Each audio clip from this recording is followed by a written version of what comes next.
Hey, what's up guys? We are back.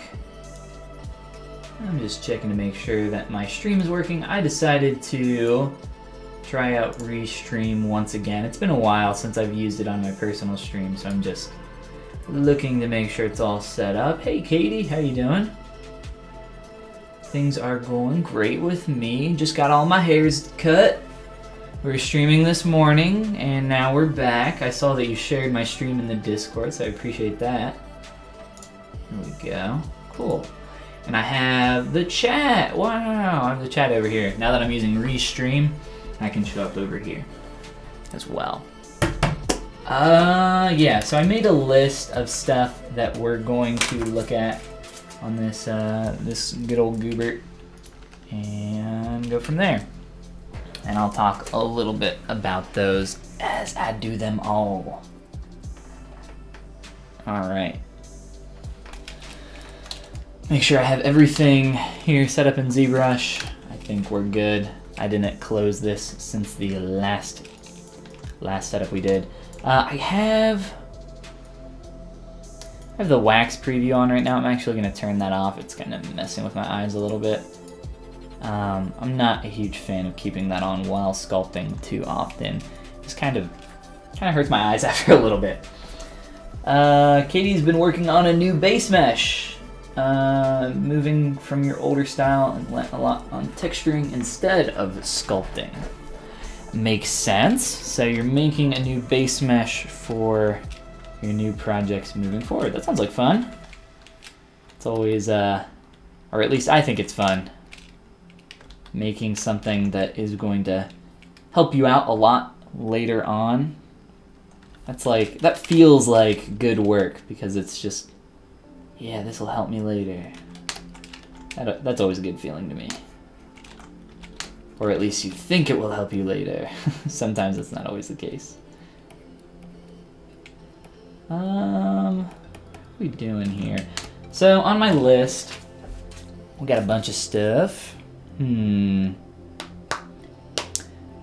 Widening the stance. Let's go back to this view here. Got something in my eye, but yeah, let's go. Let's run through the list. Maybe you guys can notice some stuff as well. I want to widen the stance a little bit from this kind of hero angle render. It's not looking wide enough. Even if we turn kind of straight on, that gap here is much larger. Pull the elbows forward a little bit, shoe smaller, this guy, and start adding some asim to the vest, and also add some whiskers. I haven't added any whiskers yet, so I'd like to do that too. And that's just like 4 or 5 things. I bet any amount of money I will discover about 100 more things that I need to change while I'm here. So let's get into it. Let's not waste any more time. The first thing I'm going to do is widen the stance and make the shoe smaller. All the stuff that I can do in Transpose Master. So let's hop on over there and get to work. By the way, for the people that are new here and just popping in for the first time, my name is Ben. You can also call me Follygon. Either works. I don't really care. I have a background in sculpting toys mainly. Stuff for production. Let's see, I've worked on stuff for Tomy, Mattel, mainly Pokemon and Barbie. Done a lot of stuff for Sony. Stuff like Ghostbusters and Hotel Transylvania, Madagascar, Cloud with a Chance of Meatballs. Lots of stuff. But yeah. While I'm sculpting here, if you guys have any questions about anything that I'm doing, feel free to shout them out in the chat. I'll do my best to answer them, or at least pretend that I know the answer and lie. We'll see. I'm just kidding. If I don't know, I'll just ignore you. No, I'll just say I don't know. I have no idea. But yeah, pretty chill stream. We're not going to really focus on anything specific. Just jumping around a lot. So if you do have a question that is a little bit specific, don't feel like you have to wait or anything. Just shout it out, and I'll try to get to it as quick as I can. That stance looking wide enough now? It's a great question. I think it is.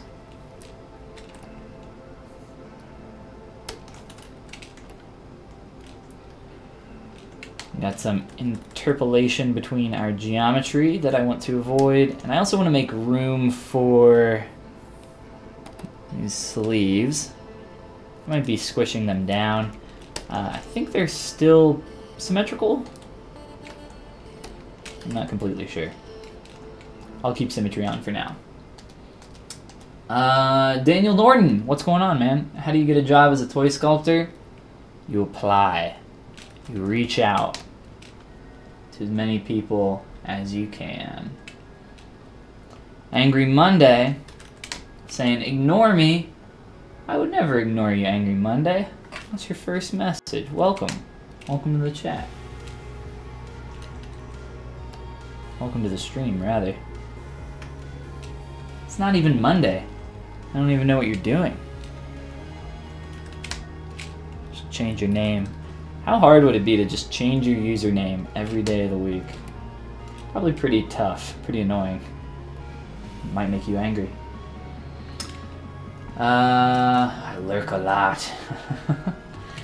Yeah, so for my typical YouTube streamers, or YouTube friends, YouTube viewers, if you see the Twitch icon, I'm looking over here at my other monitor trying to line this up.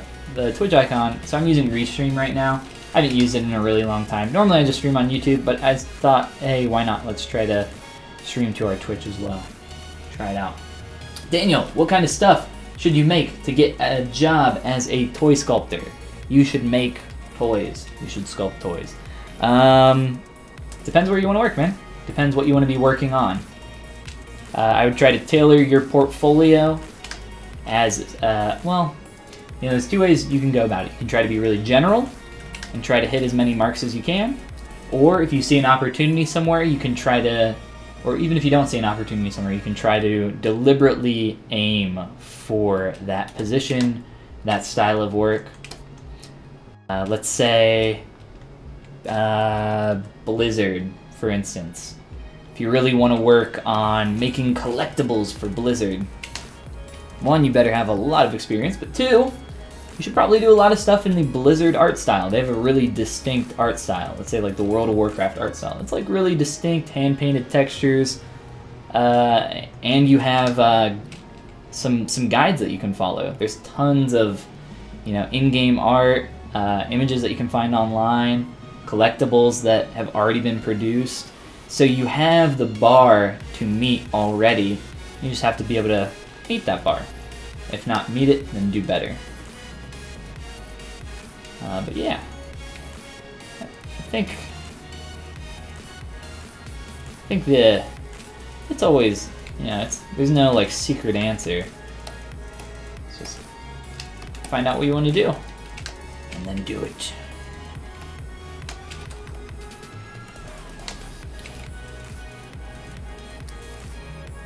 Okay, so a couple things that I'm trying to focus on here.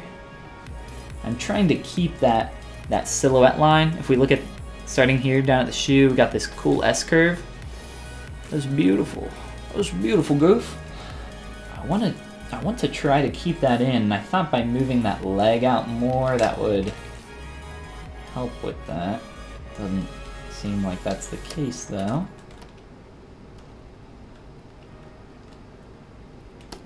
I'm gonna hide these arms. So that S-curve is in there. Most definitely is. Just maybe not to the degree that I need it to be.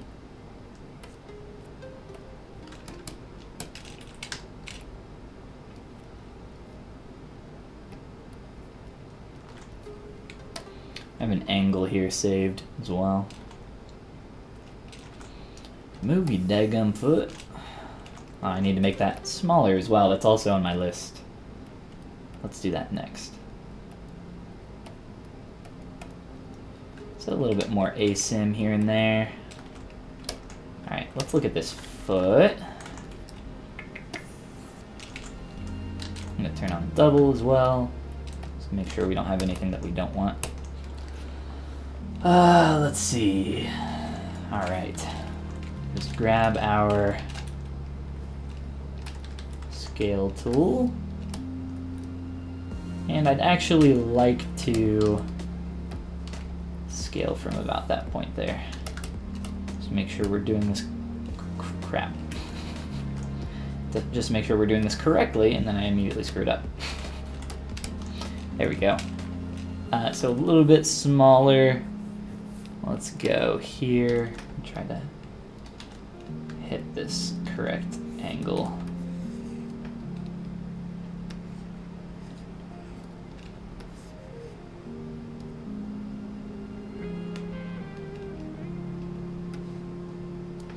So this isn't exactly the correct size. It's pretty close, but my creasing is not carrying through and my subdivs aren't carrying through, so it's not perfect, but it's pretty close to where I had it. I'm looking at kind of where these hits are lining up and taking place, maybe just a little bit smaller, and I think that's good. This one's just a proxy over here. I will be deleting that foot and then redoing it, so we're not super worried about it. I'm wondering, maybe I can get some, let's rotate this foot out. Let's go back to that mask that we just had.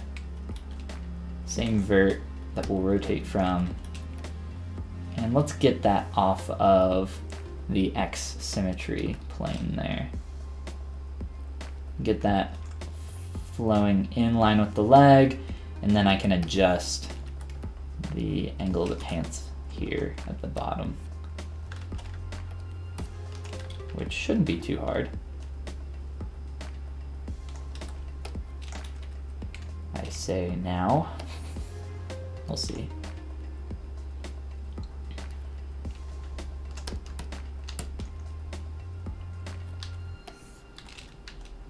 Let's try to rotate. Oh no. You gotta be careful.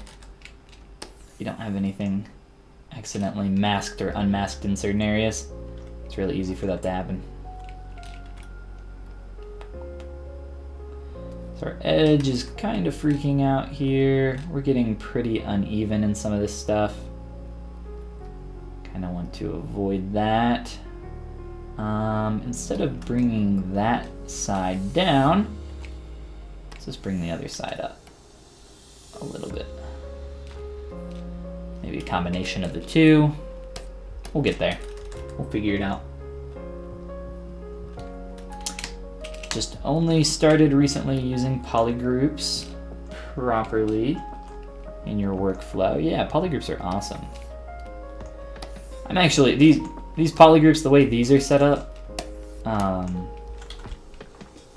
these are just subtool polygroups cascaded from Transpose Master. So I didn't really, it's not like I set these polygroups up. I set polygroups up on my actual pieces of geometry, just not like this. This is just like blocked out. Still helpful though in Transpose. Dang, I zonked this up. I was looking at this from one angle far too long. I'll probably fix this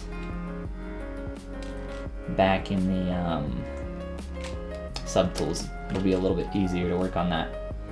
Let's make sure this one isn't quite as screwed up. No, this one's good. I don't know what happened to that other one. Geometry's all messed up. We'll fix it. We'll fix it then. Okay, say John, what's up, man? Just got the orb mat caps, freaking awesome. Yeah, I don't have those. Never played with them, but yeah, he's got some cool materials, and I think he's got a render tutorial for the way he sets up his stuff in ZBrush. Just like a quick, clean, simple render thing. Orb's definitely got some cool stuff. Searching for some WoW sculpting style tutorials. There aren't very much, but yeah, Orb does stuff for Blizzard, I think.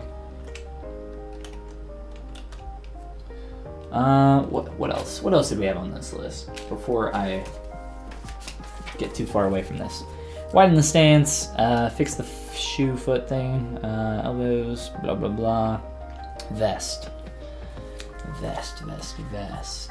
I wanted to add some more asymmetry to the vest. We'll see how this works out. Just kind of want to pull it a little bit here to the left side, or his right, our left. Just add some asymmetry there. Trying to get the read here to be a little bit more similar to what we're seeing in the concept there, and I think it's definitely a lot closer now. That vest was pretty fun to make. I always like doing some cool stuff with using single-sided polys ripped from another piece of geometry and then modifying them from there. It's pretty cool. A couple more tweaks here and I think it'll be good. A little warbly. Yeah, that'll do.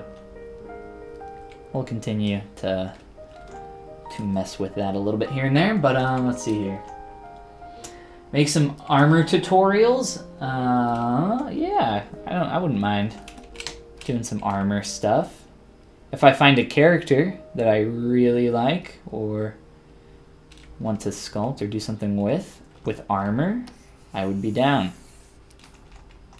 If you're looking for hard surface stuff though, John, in the last Pixelogic livestream that I did a ton of stuff with the ZModeler brush working on the shoe down here. So if you want to see that stuff, I have some live boolean set up here. But if you want to see that, if you're interested in just using the ZModeler brush at all, check out the my last stream on the Pixelogic channel. How can I find inspiration when I don't know what to sculpt? I don't know. Check out ArtStation, check out Twitter, Instagram. There's so many awesome 2D artists out there. At the end of the day though, sculpt what you like, man. That's what I always recommend, because you're gonna have a lot more fun doing it. I'm surprised you don't use Move Topology more. Nah, I hate the Move Topology brush. I always forget it's on. I do have in my quick menu here topological, so I can actually toggle that on really quick. But honestly, it takes 5 seconds for me to do that, and just mask something off the way I need it to, and just click a poly group. I typically don't have two separate topological pieces that aren't separately poly grouped. It's just, I don't know, I like being able to visually know what I can affect and what I can't. Plus, something you can't do with Move Topological is, let's say I want to just affect the edge of this piece of geometry a little bit. You know, you don't have to touch that piece of geometry with your brush to sculpt on it or move it. Let's say I'm using the Move brush. If you have topological masking on though, you do. So I can't come here and touch here, but if I have Move Topological off, I can affect it. I can't illustrate this by pointing at it with my finger, but if you look at just the rim of this red circle here, a really big brush size, if I pull down here, look at that geometry. It's actually moving a little bit. So I use this all the time to just barely affect something if I want to just move it ever so slightly. So I don't necessarily have to come in here and tweak this like this and just move this around. Instead, if I want to just barely move some stuff, I can touch all the way down here on the leg, or let's say up here on the chest, and just move stuff a little bit. It's very helpful for making some interesting tweaks that would be harder to do otherwise. What's up? What else? Arms, we need to add those folds in, probably inflate some of this. Let's T-pose back and see how things are looking now that we've made a couple of these changes. Let's see.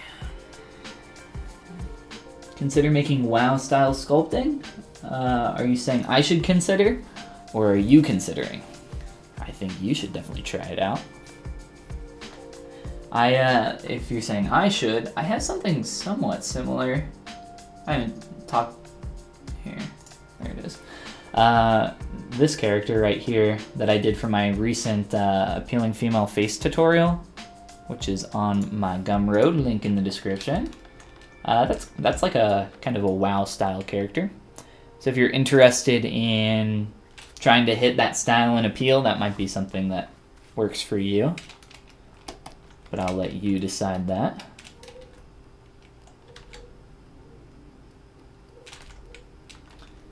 Cool. Delete this. Don't need it anymore. Stance is a lot wider. The pant leg down here was something I wanted to fix. Faux show.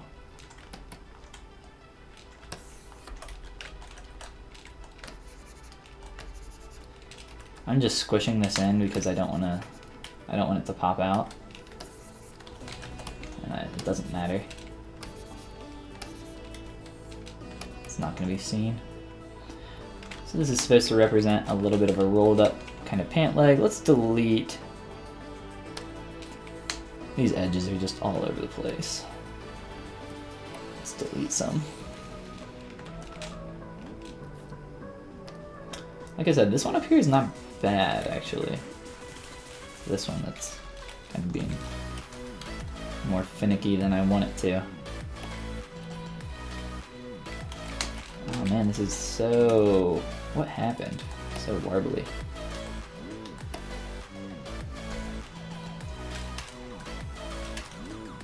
Oh, I was really confused there for a minute. That was that piece of geometry that got squashed down. So perplexed there. What the heck? Okay, you know what? Just get rid of all of that. I will re-add in edge loops once I know that I can, and they will not be absolute trash.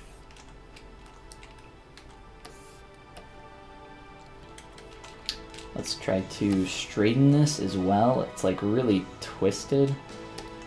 I don't know how this happened. I don't know if it came out that way or what.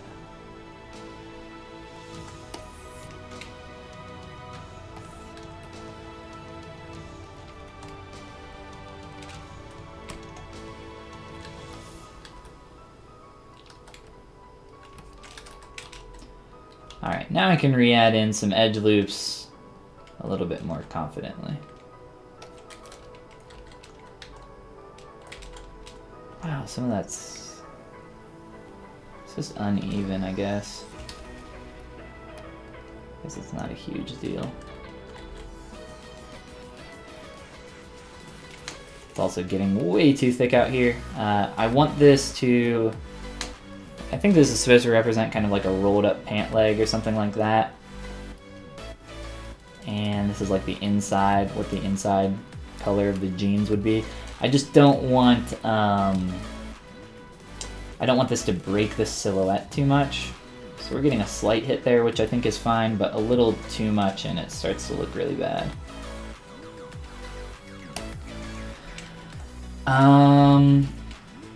Join the Discord and do the ZBrush Saturday challenge we do every week. Yeah, absolutely, for sure.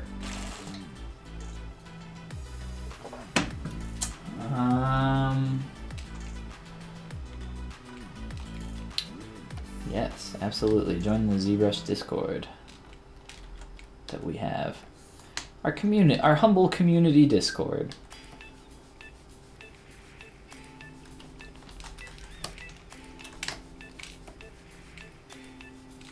I don't know. I don't have the link handy, but I would share it in the chat if I did.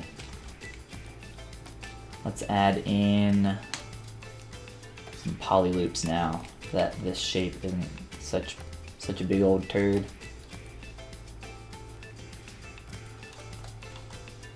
I want these edge loops to be closer to this edge up here to help retain that form some. Whoa, that got all out of whack up there. So let's duplicate this. I'm just gonna undo, take some steps back. I must have rotated it on accident, which I did. Fine. And then from here, let's just take this piece, and we will just keep these separated for the rest of our process here, so we don't continue to make stupid mistakes like that. It's best to just separate them. Don't mess it up later again.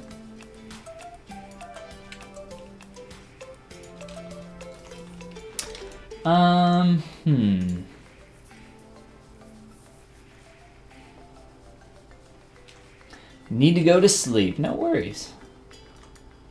Sleep tight. And have fun. Thank you. Just joined the channel. Awesome. Welcome. Welcome to our humble Discord.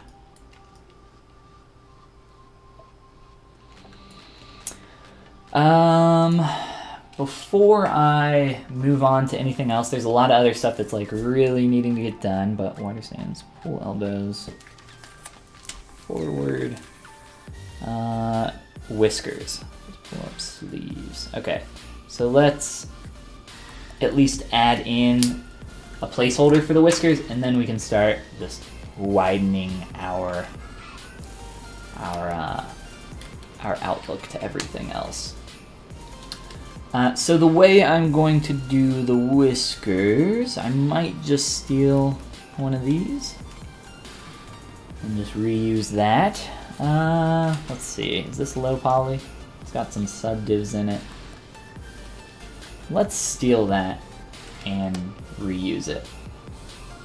I would much rather prefer to do that than redraw out geometry. Get rid of the subdivision levels and select here. Get rid of these poly loops in here. Just unnecessary. Delete. Edge loop. Let's keep that end one maybe.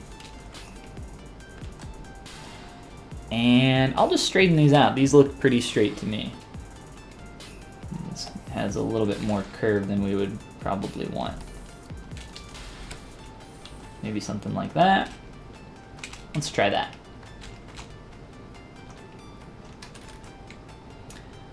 I'm gonna turn off live boolean temporarily just because it's kind of slowing down my rotations. And I will hide everything except for the head. So this is just a little bit easier to work on. All right.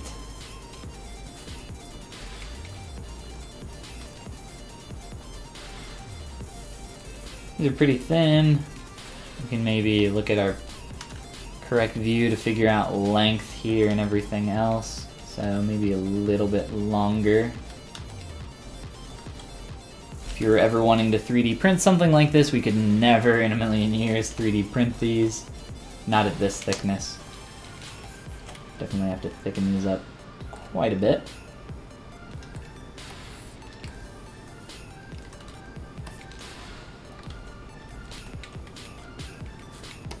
And let's get in here and start lining this up.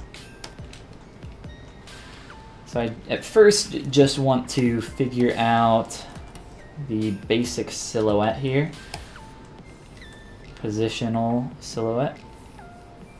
Direction as well. And then from there I'll start to organize these in 3D space a little bit better so they're not quite so funky.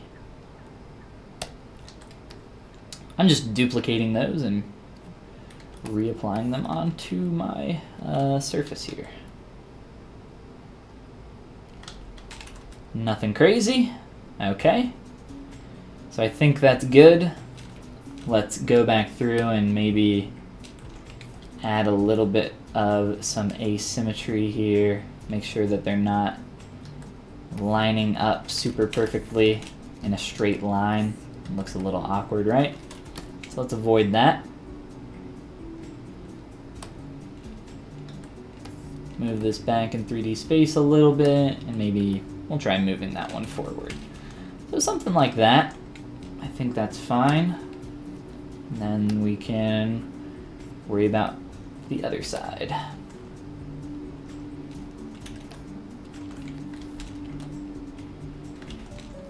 I'm also going to merge these all together and probably run a close holes operation on these. If you look at the dynamic smooth that I apply here, if I try to smooth these out, they're going to shrink in size a lot. If I close holes though, and then if I crease those open edges here, so let's go to the crease menu, hit crease. Ooh, let's reapply that color. That's all. Color and material are messed up there. Ruh-roh. That actually creased every edge. That's not what I wanted. Maybe it's 180. Maybe that's what I wanted. I think that is what I wanted. Cool. Alright. So now those aren't shrinking when I add that smooth modifier there. So that's much better.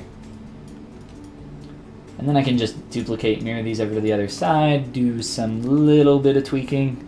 It's got some poly paint here that we could probably add to the face around these whiskers. I'm not entirely sure what this is supposed to represent. It's not a big deal. So let's just duplicate this and mirror it over to the other side. And this isn't symmetrical, so I have to manually line these up a little bit. I don't want them to be perfectly symmetrical though.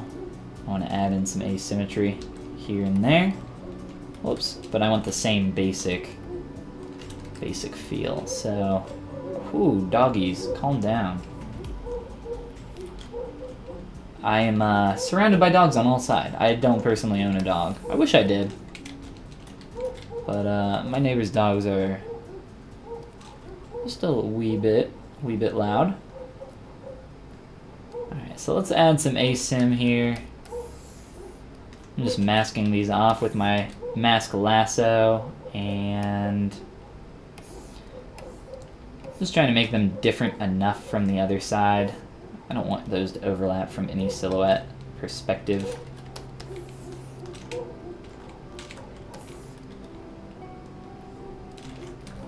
Alright, let's make sure that's looking good.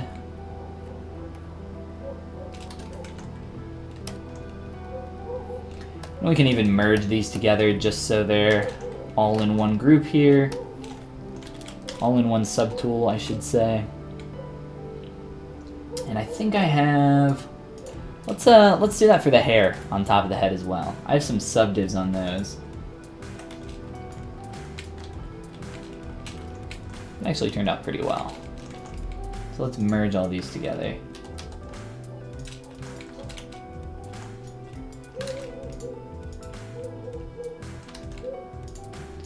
And when you're merging subtools, as long as you have the same level of subdivs between those, it will retain subdivision levels and it will reconstruct them as you merge those down.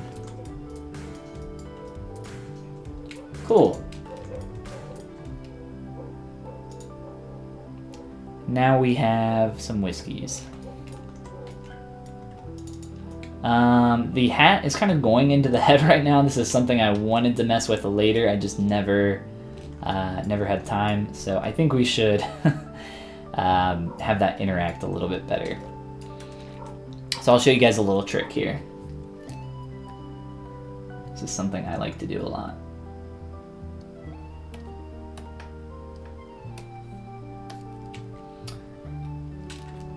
So I just have the head visible, and I'm going to take the hat and make sure that it is actually penetrating the head. So I want it to go into the head here.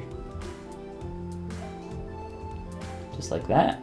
And it's going into the head everywhere from what I can tell. If you're having trouble, you can turn on transparency just to make sure that that is the case. It is, so I think we're good there. The silhouette of this, let's get a quick look at that. Let's maybe,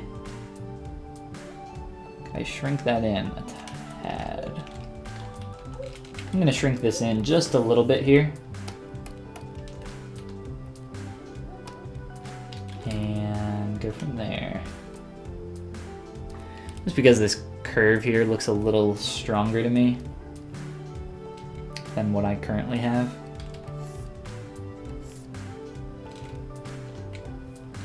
Little stronger and a little bit of a shorter shape here.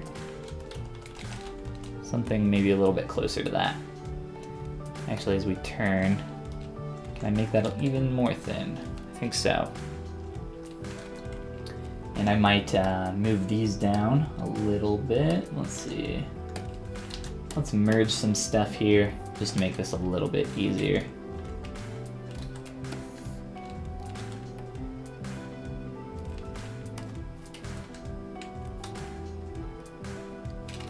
Okay, cool.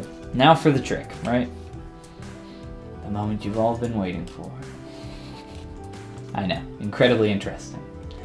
Let's see. So this green part of the hat, we want to get this to interact with the head a little bit better, because right now it's just interpenetrating that geometry. It's just going through it. Looks really stupid. So let's fix it. The way you fix that is I'm going to take this bean that is Goofy's head. I am going to duplicate it, move it up in my subtool stack underneath that piece. So right now we just have this hat and the bean shape. And then I'm going to set that bean shape to negative. On my hat here, I am going to run a Dynamesh. 128 is probably enough. I think maybe a little bit higher. Let's just do 200 or so.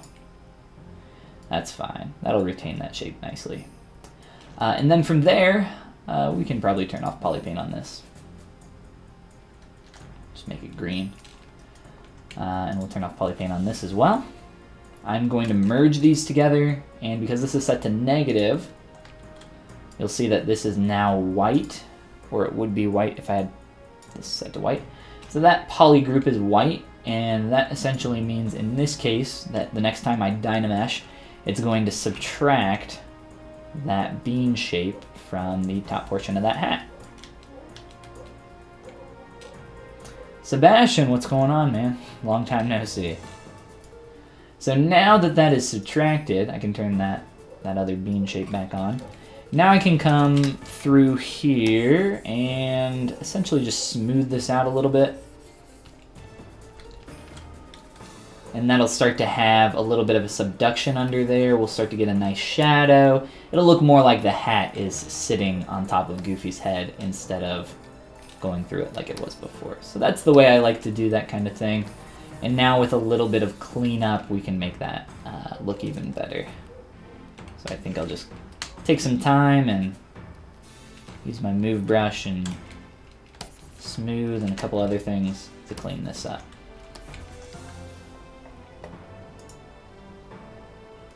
Whoa, accidentally closed my chat over here. Alright, cool. Let's see. And another thing about doing that subtractive Dynamesh method that we just did is I get a poly group where it subtracted our little bean head from. So now if I want to ZRemesh this with keep groups on, of course our favorite, we use it all the time. Now I'll get a nice clean edge loop down here, which we did. That looks pretty good. And we'll get that to interact a little bit better with our head here too. I could have done that a little bit lower resolution, but the way I'm going to clean this up is just by deleting some edge loops here and there. Whoops, accidentally added one. Just in these areas where it gets a little bit tighter. I'm fine with these quads. I just want to clean up here and there. Get this looking nice and clean. And then where I want it to be a little bit tighter in some of these areas, I can start to add some bevels and even some creases if I want it to be really tight. For the most part, I'm just going to bevel some edges. A bevel will actually, so now we're getting really rounded here. A bevel will help tighten that up, but still have it interact with the head really nicely. So I think I'll just come in here, add a bevel, something like that. See how that's looking. We can maybe turn on the rest of our stuff for the head. Set this to green. And we might want to make that a little bit tighter. I'm kind of fine with that though. I think it looks pretty good. This is getting a little bit too rounded in here, so a bevel will help keep that a little bit tighter. Get a nice clean shape. And we are good to go. Cool, cool, cool. I think that looks much better. It might be a little bit hard to tell. Let me fill in this object and material. Maybe if I turn off the poly paint, you'll be able to see the shadow a little bit better. I think it's a little bit more obvious this way.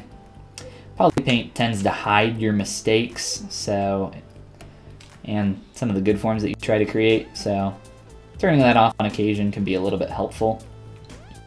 But yeah, that's looking much better now. Much more happy about that interaction that we're getting. Cool, cool, cool. Maybe a little bit too strong of a shadow over here. If I pull this down, make sure I'm not. The thing I'm trying to avoid right now is interpenetration, which is just when two pieces of geometry are going into one another. Just kind of this deal. Want to avoid that. Cool. Let's turn everything back on. See how we're looking. Why do you use the transpose line versus the gizmo? Because the transpose line is better. I've been using ZBrush for a while, so I just like the transpose line a lot more, and there's a lot of things that you can do with the transpose line that you can't do with the 3D gizmo. For instance, you can do something like this. Bam! You can just clip an edge really quick with the transpose line. Can't do that with the 3D gizmo. You can also very quickly, you can do stuff with like masking and stuff like that, but maybe some stuff that you can't do with the 3D gizmo is skew an object, like this. So you can rotate, but you can't skew. So you can do, let's say we wanted to skew this for some reason. I don't know why, but you can. There's just like a lot of secret interactions with the transpose line that a lot of people don't know about. You can actually inflate with the transpose line. You can do a lot of stuff. I'm not talking about scale. It's a little bit different. You do it with the move brush. But yeah, there's just a lot of little things that you can do with it. I personally just like the transpose line a little bit more. But I'll use the 3D gizmo if there are some deformers that I need to access through that gear icon.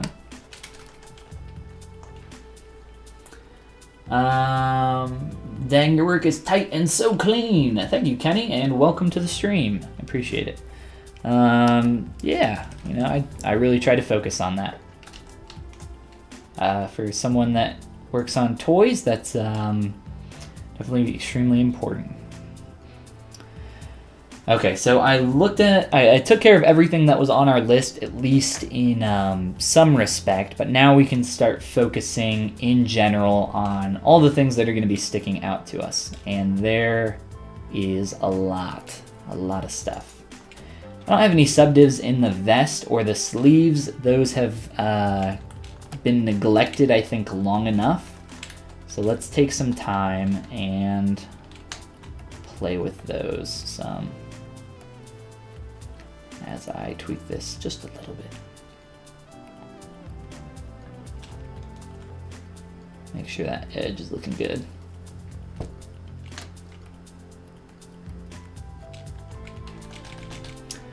All right, so this vest, still low poly.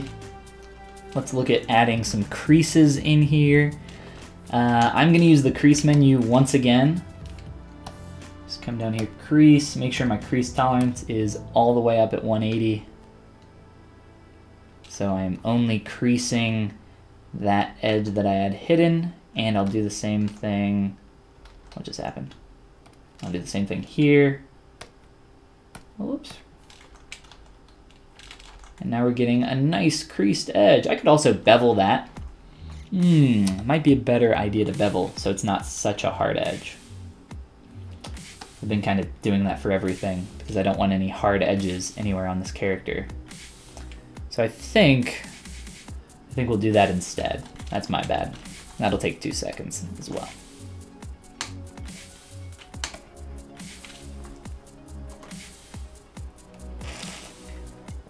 Kenny says, I've been lurking since earlier today.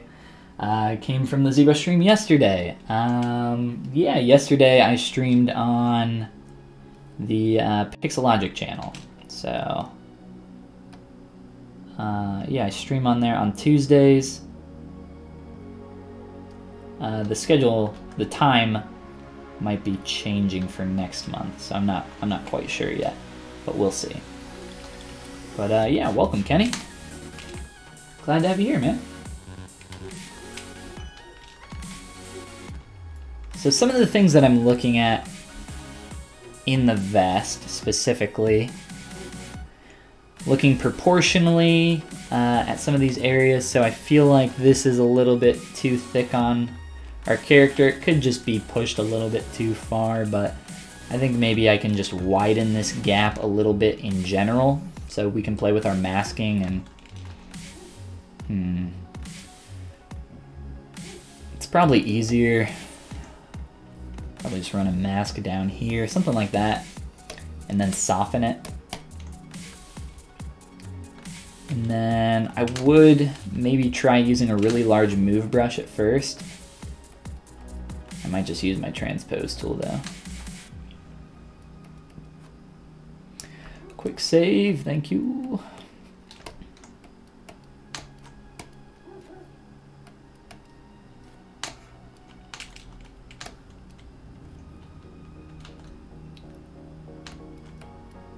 The way this is pushed in the illustration, you can kind of see some of...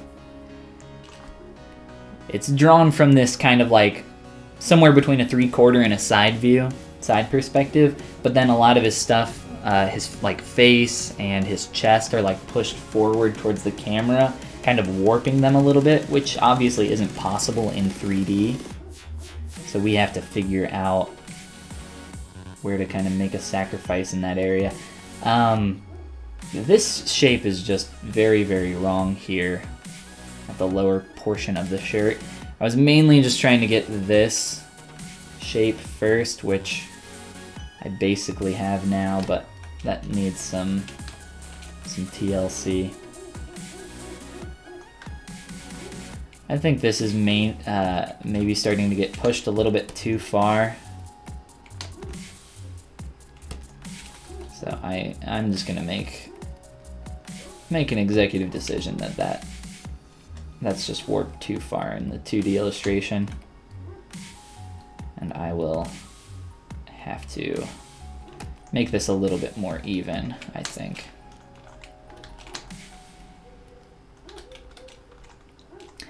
And if the poly paint's just making it too hard to see, I just toggle that off, which it kind of is a little tough right now. Ooh, these edges I do need to crease actually. Or not crease, but bevel. Great thing about bevel is that once you use a Z modeler action, you can just tap again and it'll redo it at the exact same, exact same like distance of the bevel or whatever interaction you're doing. Like if I were to do an extrude on a polygon and pull it up, let's say there, if I did that anywhere else, it would pull it out to the exact same height. And all I have to do is tap. So that makes it really nice. I like that feature a lot. It's pretty cool. This is like super warped up here. What happened? What happened, goof? Move your stupid head. Can't see.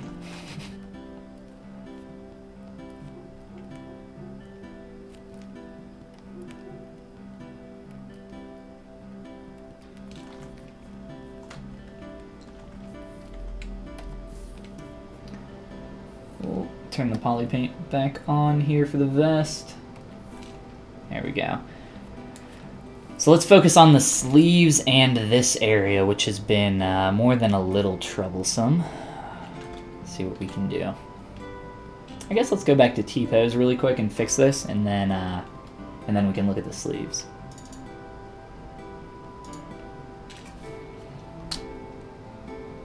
Carl asks, will you be 3D printing this when you are finished? Most likely not, but it's in a pretty good state to be 3D printed.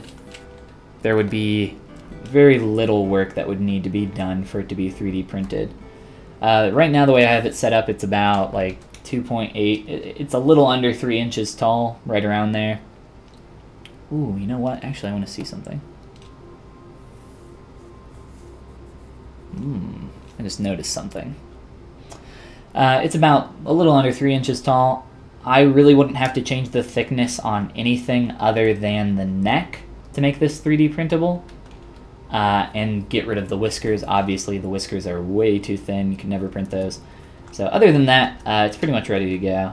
But if I was going to print this, I would definitely do SLS, and I don't currently have an SLS machine, or don't have access to an SLS machine anymore.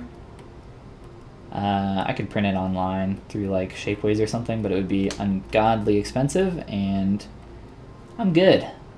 I'm good with just my digital sculpts. But yeah, I've printed stuff. I've printed a ton of stuff for FDM, SLS, and SLA. I think I accidentally said I would like to print this in SLS. I meant that I would prefer to print this in SLA. Some resin. Nothing like sandstone or anything like that.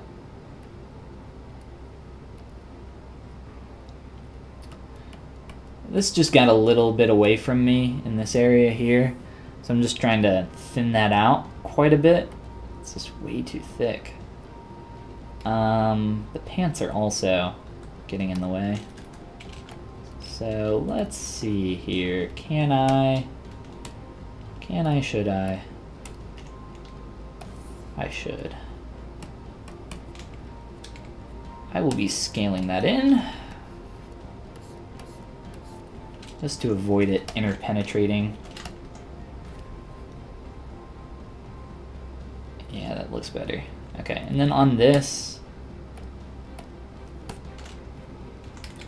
let's just mask off the bottom. Whoops. I want to make sure that I'm not accidentally masking off the front of this from a weird angle.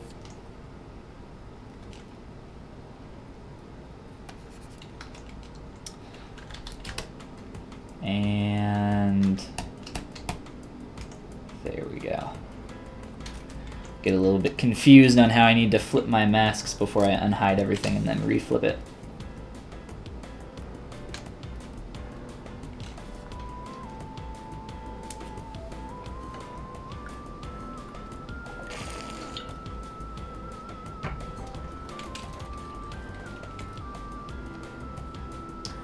So let's get this a little bit more thin down through here, over the other side. These arms just need to go away. Just using my move brush right now, pretty large. A couple nudges here and there.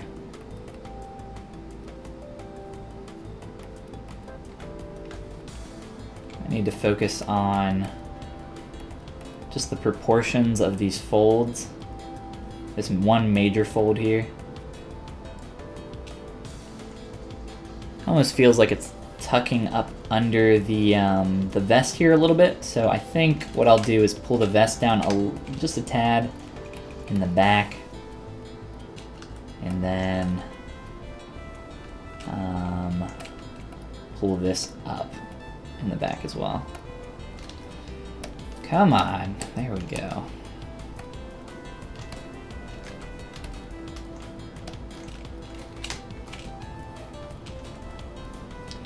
I like using the Select Lasso tool for a lot of stuff, but unfortunately the Select Lasso tool is set up to select edge loops, and it's really annoying. I really wish that it's kind of an older feature. I don't know of anybody that uses that purposefully. It mainly just gets in the way. I wish you could turn it off. To my knowledge, you cannot though. Michael, what's up, man? Michael asked if I stream on Twitch. Not normally. but I am right now through Restream. I normally just stream here on my YouTube channel. It keeps everything in the same place, but I'm trying out Restream right now because I haven't used it in a very long time.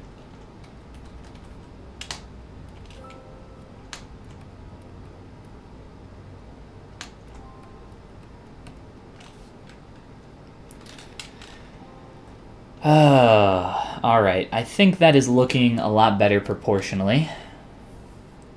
Up through here. This fold can maybe start to come down a little bit more. And then transition a little bit later. Other than that, though, I think that's looking a lot closer. That's loud. That's still loud.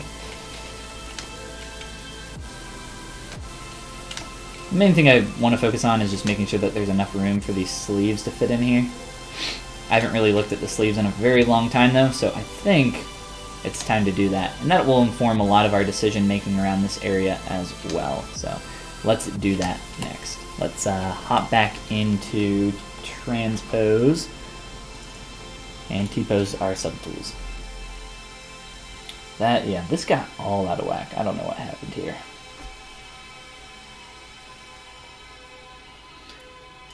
Cool, man. Well, welcome to the stream. I'm glad to have you here. I'm just gonna chill out and get some sculpting done on good old Goober here.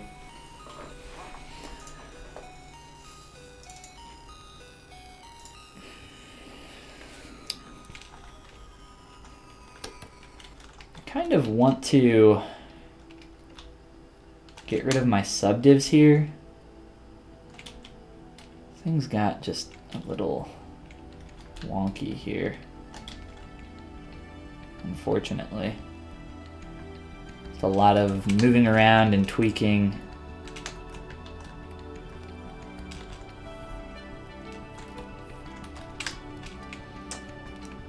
But yeah, Michael, I stream on the Pixelogic channel and they cast to Twitch as well as Facebook and their YouTube channel. Which is one of the main reasons that I'm trying out Restream again. Because they use it and I kind of like it. It's a cool tool. Allows you to use the chat here and embed it in your stream, all sorts of cool stuff. Figured we'd give it a shot.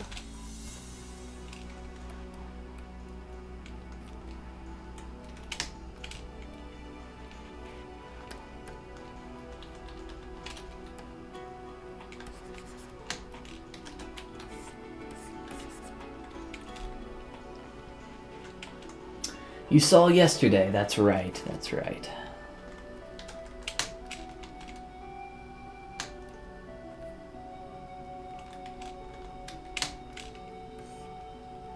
Yeah, normally I like to just keep everything in one place. It's just easier.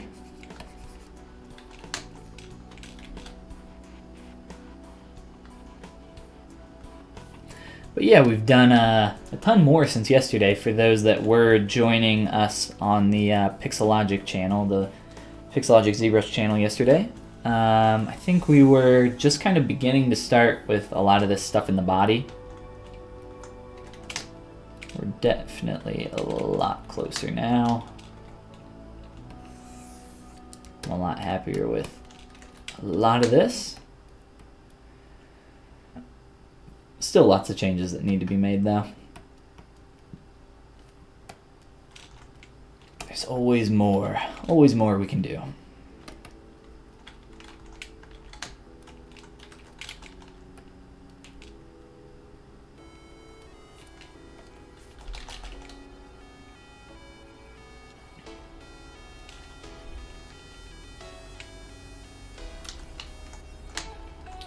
Sounds complicated. No, not at all.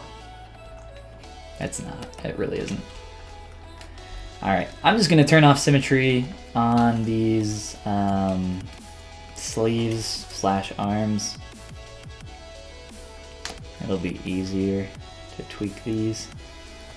I think my body's asymmetrical up to the shoulders as well, so I'm gonna need to align these manually here.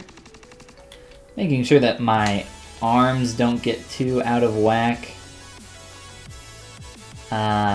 They're actually super parallel. I would like to have these get thicker as they come down, like in the concept. So what's the best way to do that?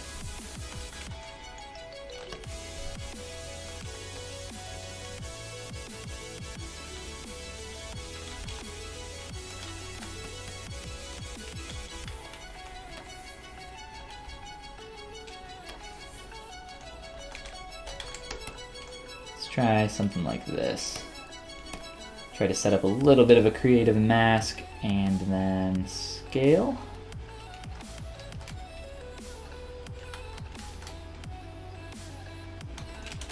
Instead of scaling, let's just manually come through with our move back face masking.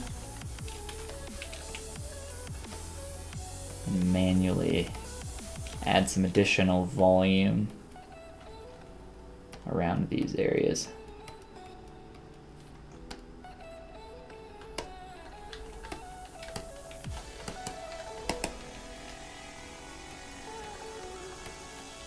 And then I'll start to kind of go in there and sculpt some, I don't know, I was thinking about pinching this elbow a little bit more.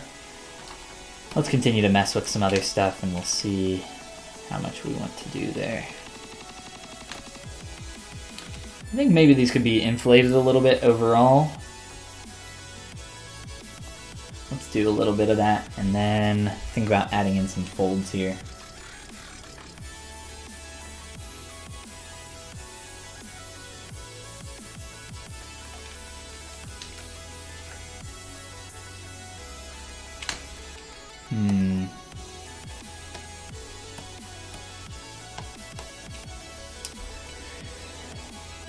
How do I want to do this?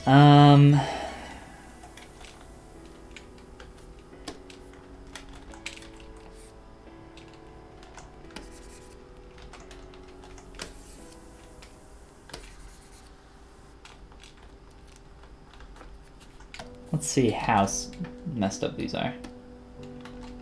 Okay. I'm actually just going to mirror and weld really quick and then just very quickly start to add in some volume here symmetrically so that we can get closer to our reference, and I'm not going to have to sculpt both of these. Save us a little bit of time initially here. We're going to have to go back through and change these up though, which is fine. The main thing that I'm looking for is just this angle here, which we're pretty close to. It gets a little dirty in here. We'll just have to clean it up. Make sure that we're getting something a little bit more similar to that.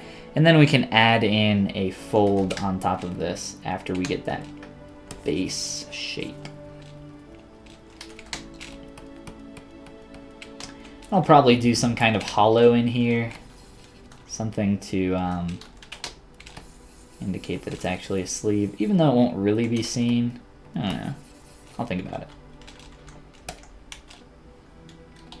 Let's do a Dynamesh on that.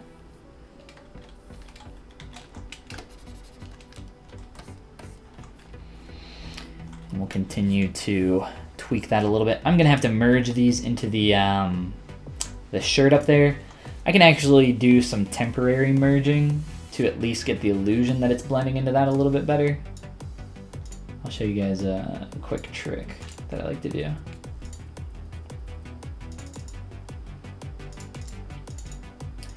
So I'll take something like this and sure, that's fine. Let's just lower that res. Just something that's essentially just a proxy and then you can merge that.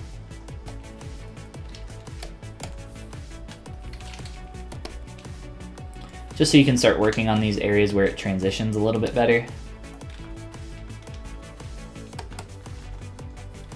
So right now, we're having this shape happen, but as I start to smooth that out, that'll start to transition a little bit better. We're still getting some like weird interaction here with the geometry, but at least we're starting to get that to take shape a little bit better. So that's the kind of stuff that we're looking for, at least in this early stage. This will be deleted later, so it doesn't even matter. If it's poking through, I'll just smooth it out, and that'll help shrink it in just enough. But these are the kind of areas that I'm looking for where, see how we're getting like this weird dip in there? That's just adding too much complexity to the silhouette, so I will need to fix that up. And I'll just do a mirror and weld on this piece just to make sure that the other shoulder is taking shape in the same manner. Contem, you were in the live stream earlier. How's it going? Goofy is looking even more amazing now. Brilliant work. Well, thank you. Yeah, I remember you from our last stream. Thanks for coming and hanging out, man.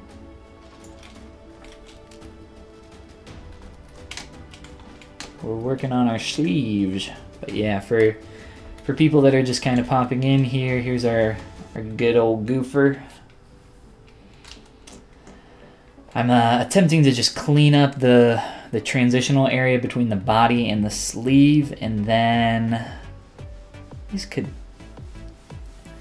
silhouette is wrong here. I have this being more convex. It needs to be, or I'm sorry, I have it being concave. It needs to be convex, like we have in the 2D illustration over here.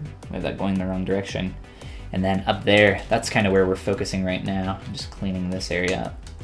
So I'll start with maybe just the clay tubes. Start to clean that up some more. It's looking pretty good. I want to be careful that in the lower portion of the armpit that it doesn't start to round out too much, because it starts to look a little weird. So I might like shove that in a little bit, just so it's a little bit more of a tighter transition there. And then on this, I will also, dang dog, chill out. I'm gonna add some slices in here. Here and here.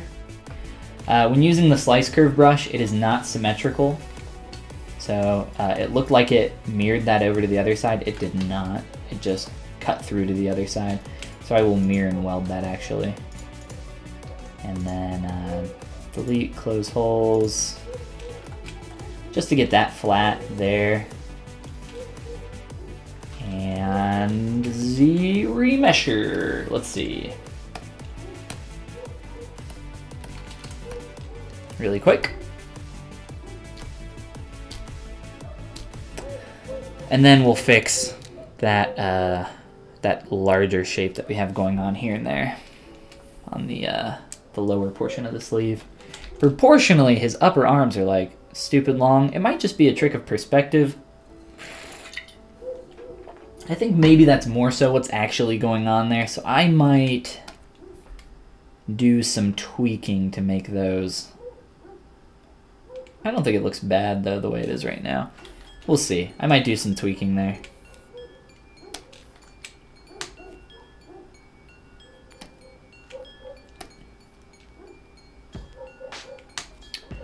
I'll use bevels to make this tighter here so that it just turns a little sharper, a little faster. You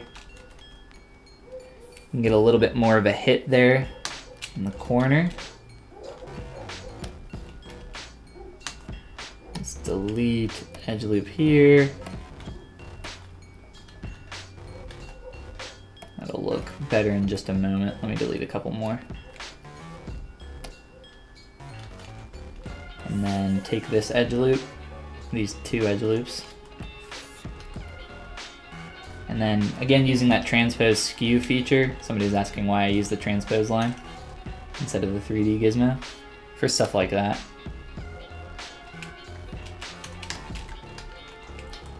And then I can make this more convex out here. Follow that silhouette line a lot better. And this is starting to look really bad from that underside. Try to look at your sculpts from as many possible views as you can. Try to get those really extreme views, like looking from the bottom up at stuff. You might see Goofer's taint, but you gotta sculpt that too, so. Just making sure that everything, you gotta make sure that it's looking like the same shape from every angle.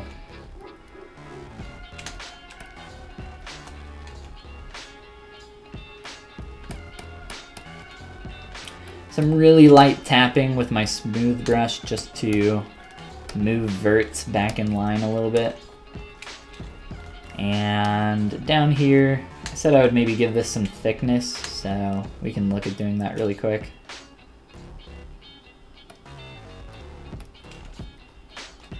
One way that you can do that is by holding the Alt key down with your ZModeler brush. And it essentially acts like a mask. I'll show you what we'll do here. I'm just going to highlight all these polygons.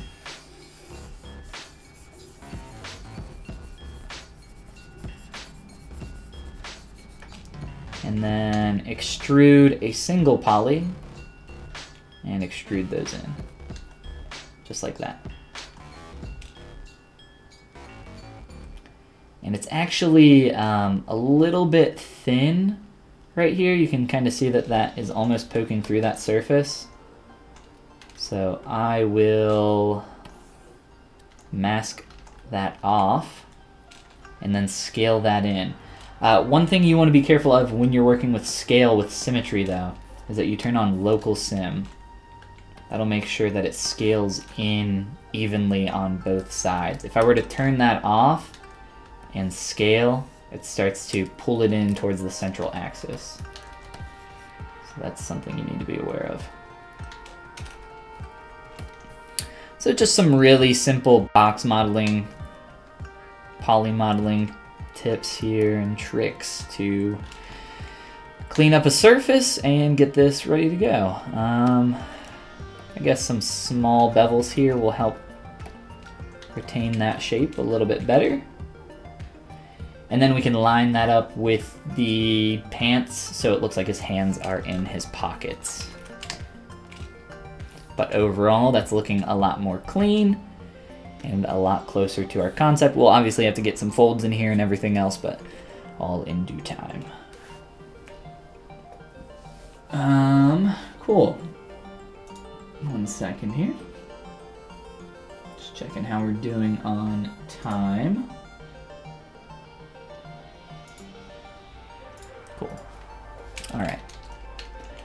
So let's continue to look at our sleeves. I think we've been neglecting these for far too long. This happens sometimes. I'll just be working on one thing so long. I also need to do this other shoe down here.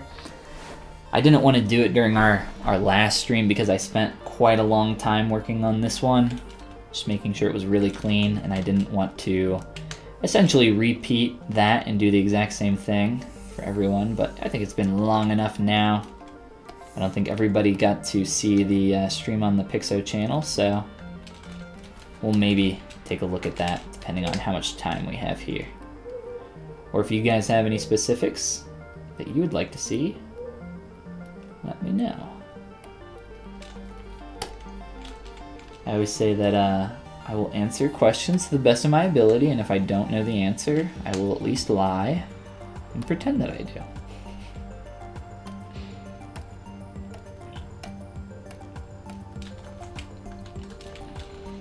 Just some extra edge loops in there, causing a little more form than we need.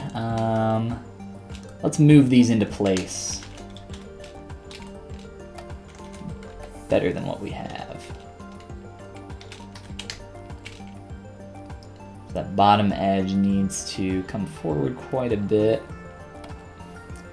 This is lining up. These, I think, need to be... I'm looking at this gap here back between the shoe. I think these need to be pulled down quite a bit. So I'm just looking at proportions here. In the larger scale, I'm kind of using the negative space here to inform my decision on how I'm moving and adjusting this.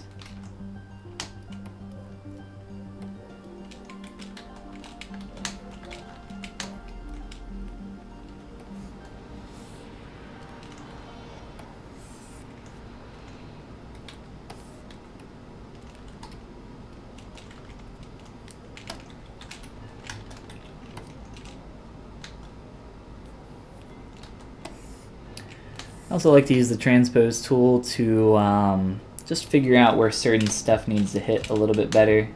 This needs to be a little bit longer up here. I've kind of messed that turn up there. Let's just grow this a little bit longer and continue to just tweak and move everything one step at a time here.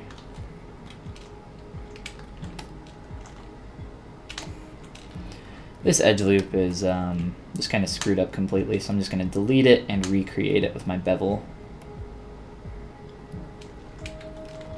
Just make that more clean overall.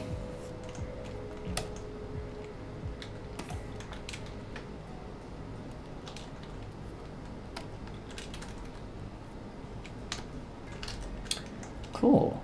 Well, that's looking a lot better.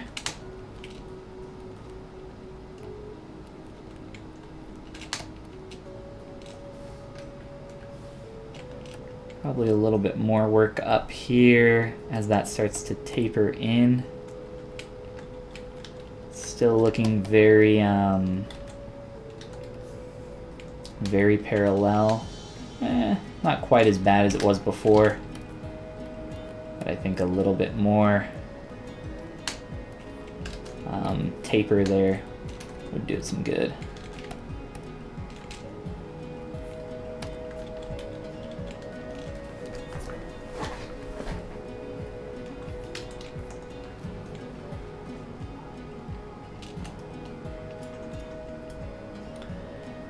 And then,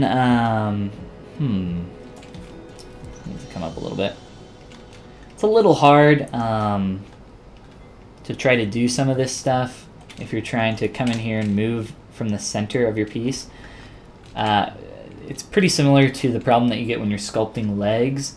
So if you're trying to sculpt your legs of your character and you're trying to, I've already asymmetrically posed this, but if you're trying to get into the middle portion of your leg and sculpt on there, it can be a little bit hard to do that. So if you're still working symmetrically, what you can do is hide half of your mesh.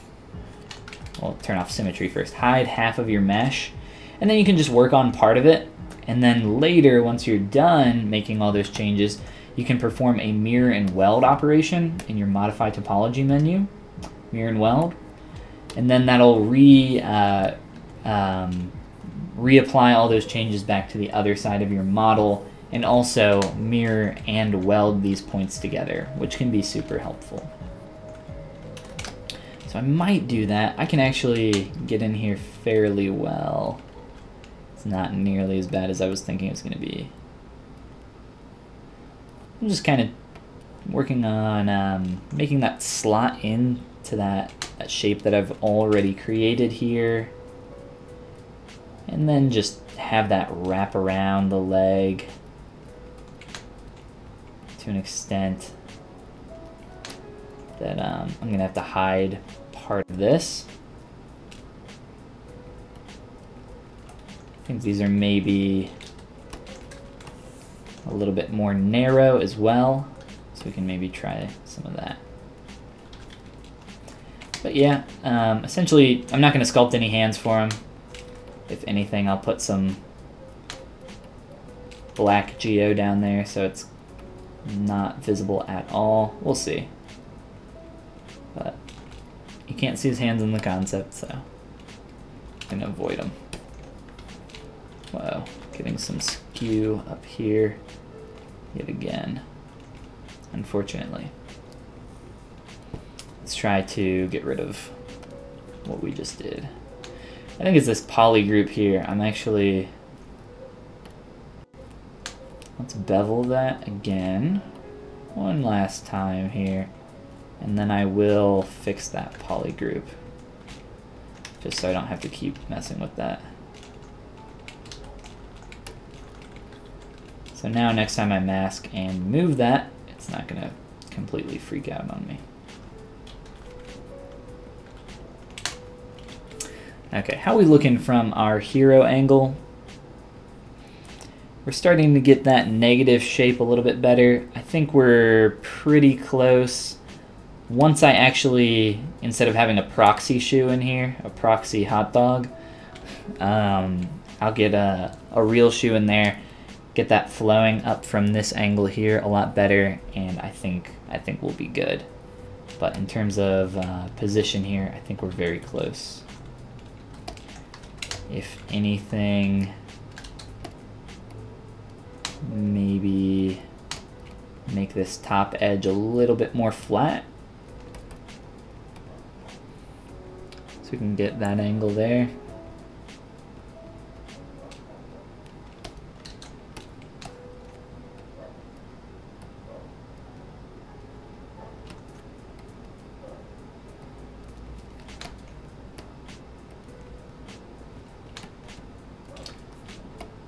Looking good. Right now I'm just trying to focus on this silhouette here. So a couple things that I'm keeping in mind in terms of just fundamentals for sculpture for characters is one thing I mentioned, which was up here, kind of that thick to thin or tapering that we see going on here.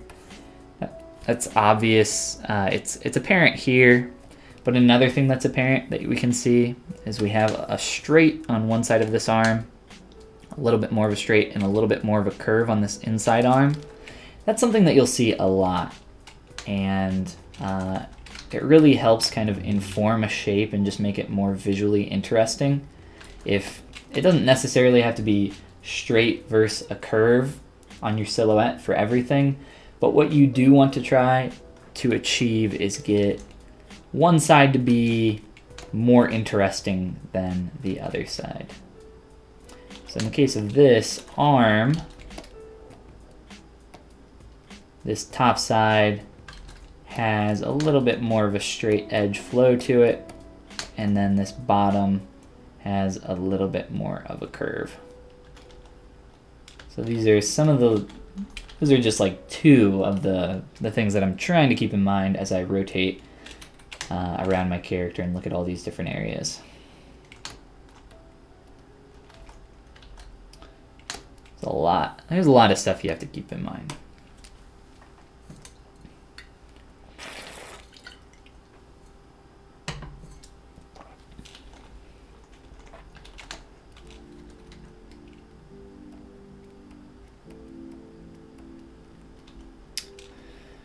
Okay, so let's add in our fold for our sleeve, or at least start blocking that in.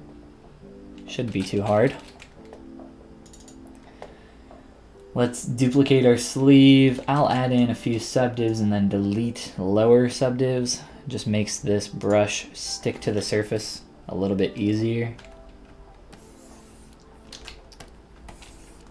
And I'll hide a bunch of stuff. I'm just using the curved tube snap brush. Ooh, that's a little thin. So increase that Z intensity.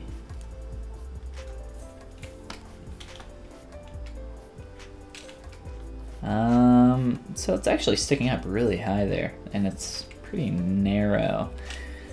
This area here is a little bit confusing. It's in shadow. It's kind of almost like it's tucking up under that fold.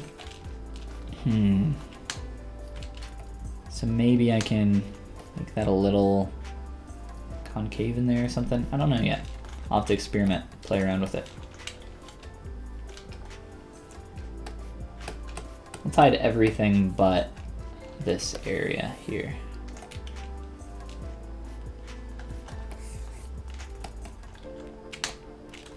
that's like sticking up pretty high there, and it's got like this crease in the middle.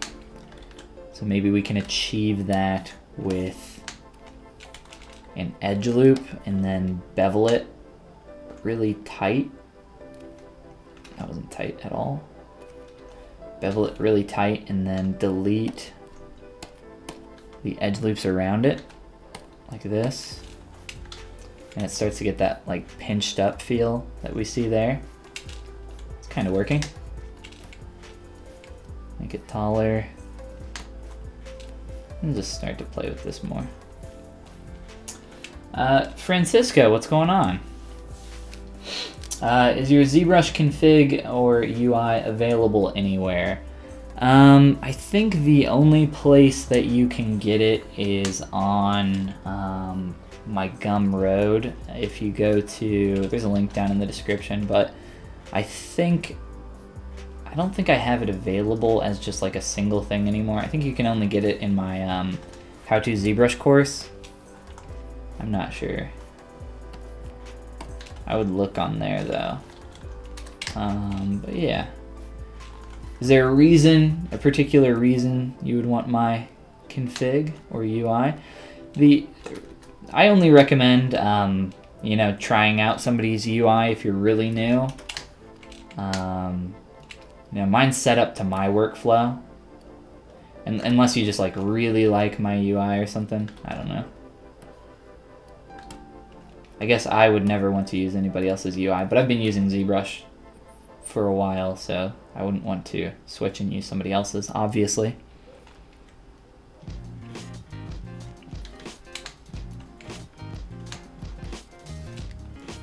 But yeah, I think I can check really fast. It'll take 2 seconds. I think it's in here.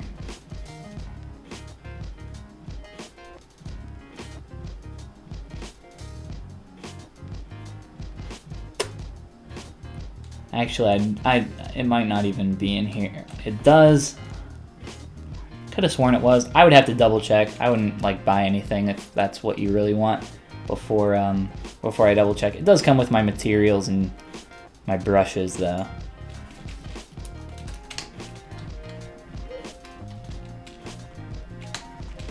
Maybe you're just a collector of ZBrush tools.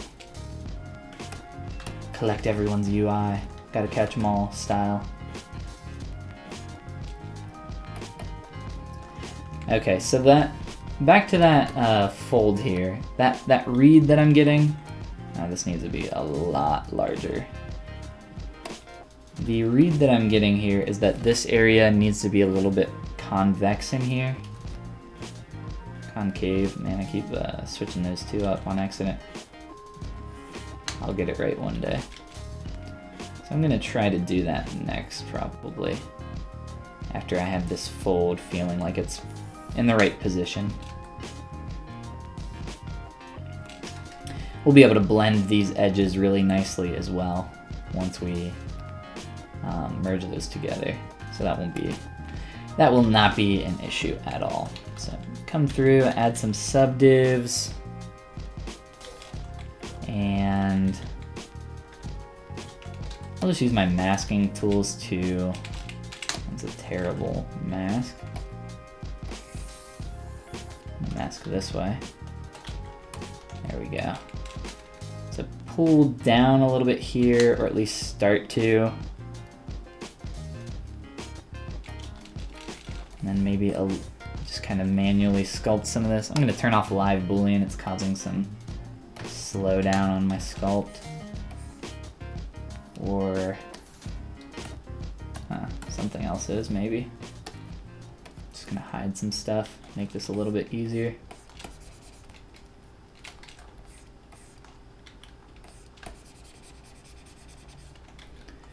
Build up around here. Whoops, wrong brush.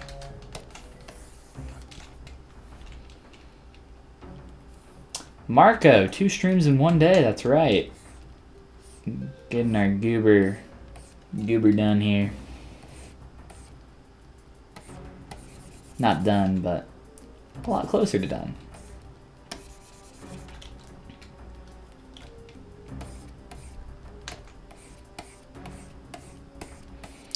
Add some additional volume. We're getting there. I'd rather build this up, or build this shape up a little bit slower. Now that we've got it pretty clean, just a little bit easier to control this way. I don't want to go too fast.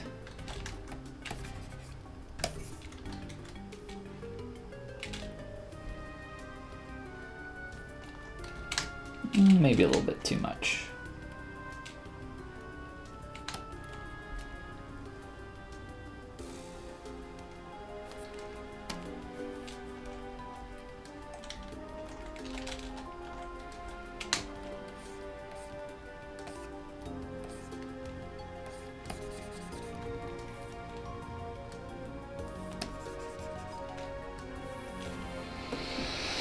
I'm just trying to figure out what's going on in this area.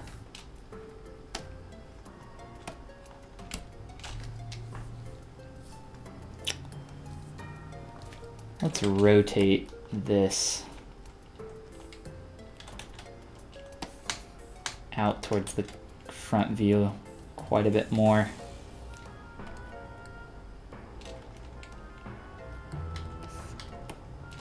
Get that closer to what we're seeing in the concept.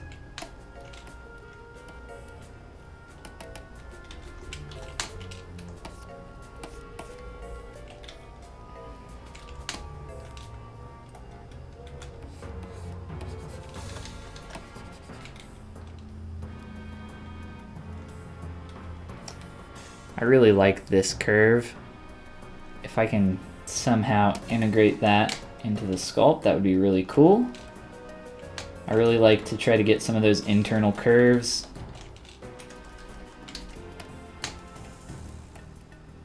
If I can.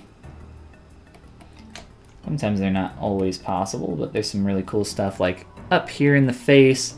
I think it needs some more work, but we were able to get a lot closer in our last stream to that area there. So if I can do that to the sleeve as well. I'll have to wait till I blend these together though.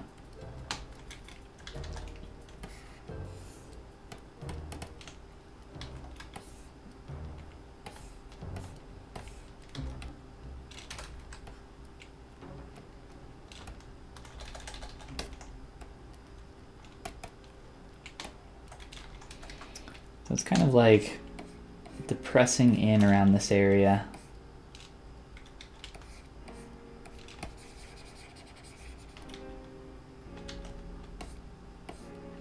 And it's got this really strong curve.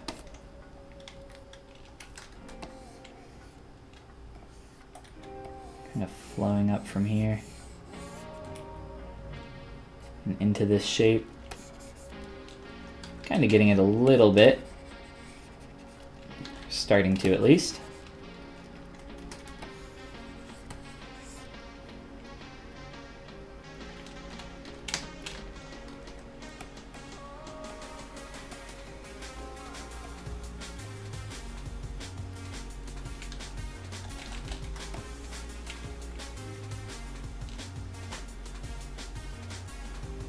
I think with a little work, once I blend that in, I think we might actually have that pretty close.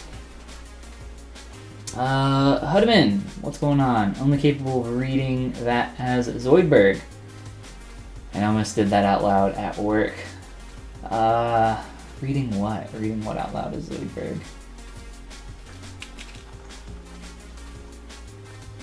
Also, HUD boy, what did we say about watching streams at work? Tisk, tisk, tisk.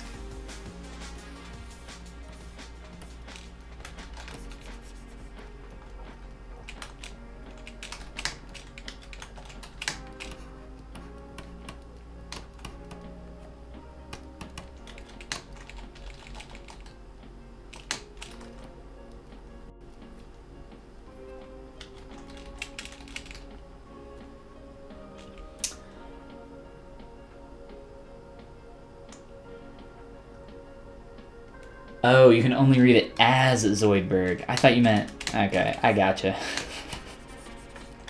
Okay. so confused.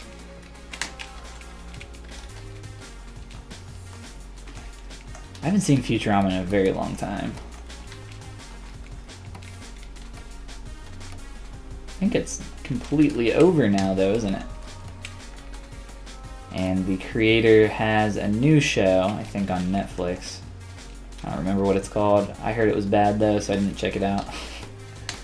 I don't know if it's any good. Maybe you guys know. Something with a princess and a little gerblin man.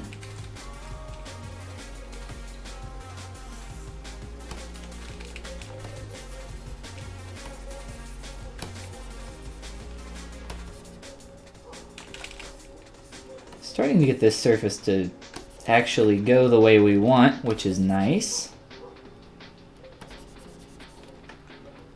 Sometimes you just gotta fight your form until you can get it to do what you need.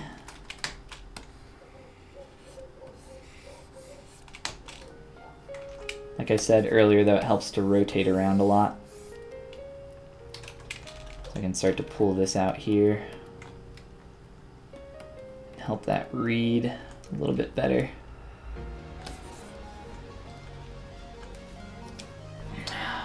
You made no promises.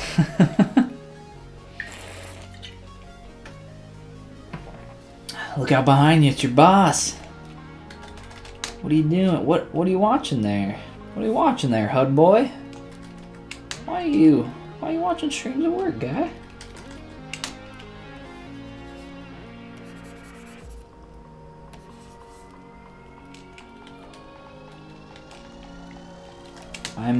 I'm gonna get the infamous hacker known as 4chan to find out where you work, and then tell your boss that you're watching streams.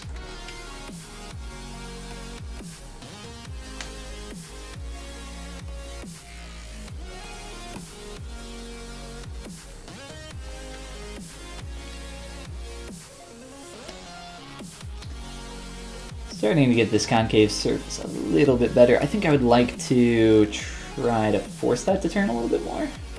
Let's see. As you start to really push your surface more and more, your geometry is going to start to stretch and pinch in different areas, probably more than it's able to. So eventually you will have to Dynamesh, and I'm getting pretty close to that now. I think I can maybe push it a little bit further though, before I need to do that. Man, I'm getting some major slowdown. This is really annoying. Might have to restart ZBrush just to see what's going on. Here we go, now it's acting fine. Maybe it thought dynamic was on or something. I didn't have live boolean off. I just toggled dynamic on and off really quick. Normally that's the problem, is that you have dynamic on. I did not, but was acting like I did, so I just turned it off.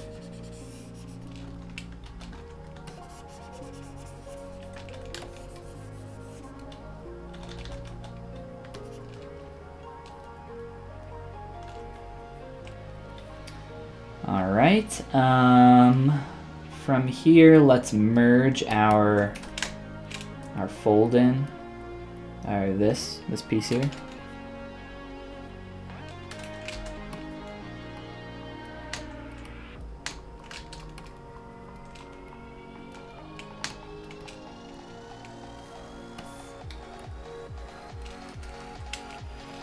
I think we'll be in a good place.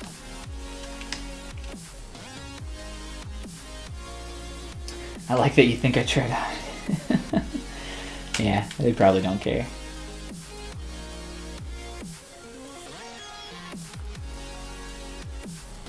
This area here on the left side is a lot stronger than I want.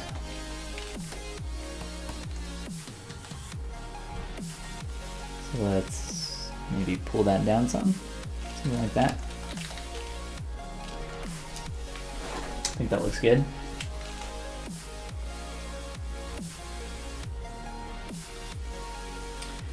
And let's merge these together and Dynamesh them.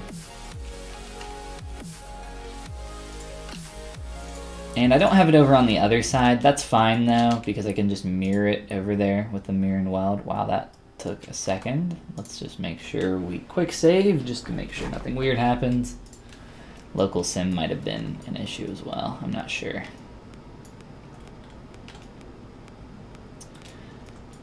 Okay, so mirror and weld. And then Dynamesh, probably around 200 is fine.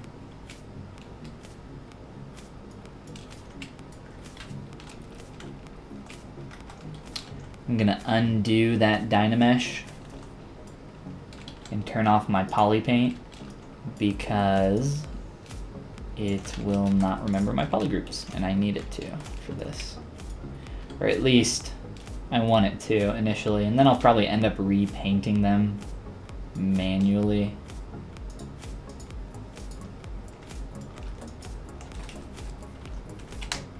This gets pretty crazy here, huh?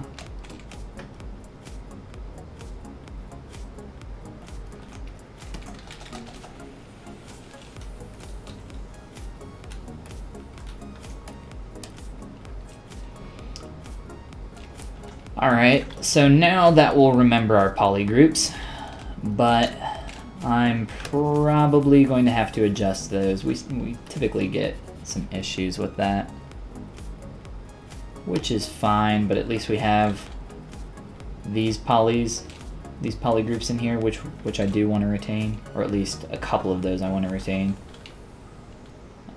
That edge I want to retain as well.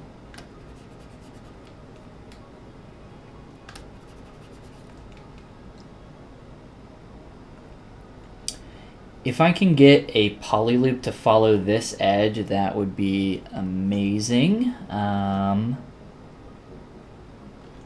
It would probably cause some problems. I'm trying to think how I would do that.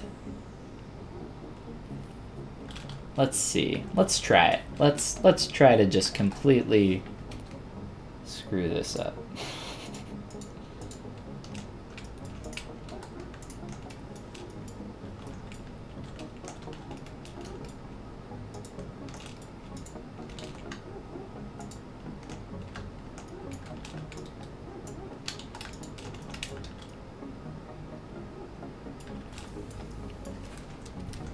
Alright, so I'm just going to use my mask lasso here and, well, let's clean this up for half a minute.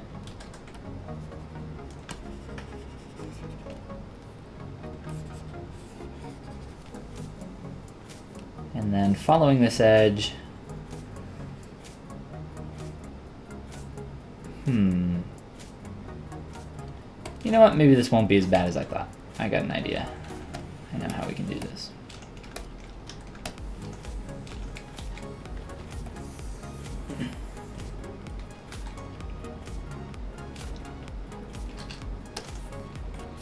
Go work on the other side a little bit. Getting tired of working on that side, and we're symmetrical for the time being, so.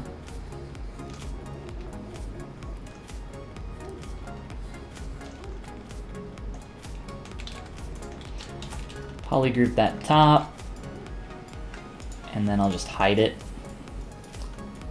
And now I can hopefully just follow this edge. Get a nice edge loop through here. Whoops. We will see how well this works. I don't know. Anubis, what's up? Polygroup it. No, I don't use polygroup it. Not very often.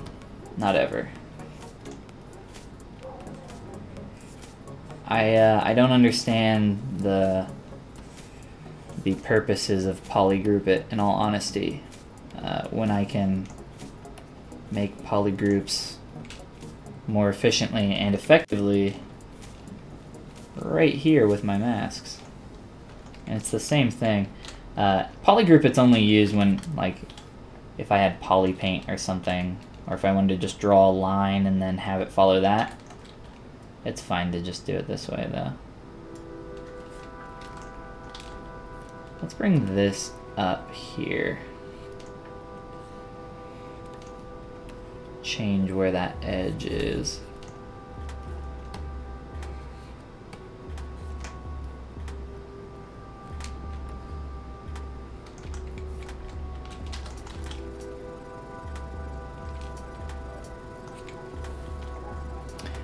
Did you retopologize them hips?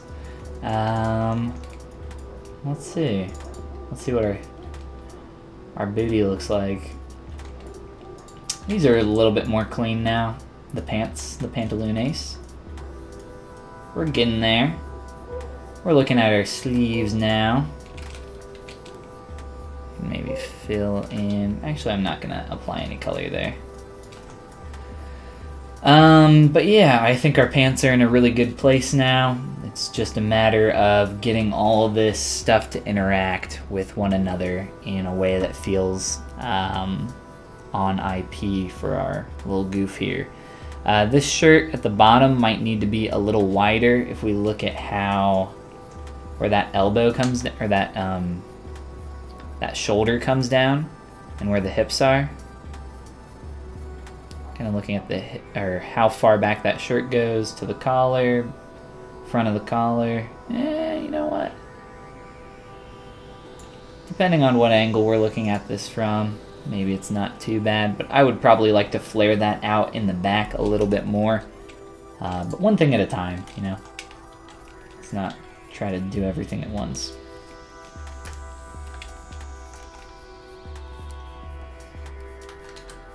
Let's get one more edge loop around here.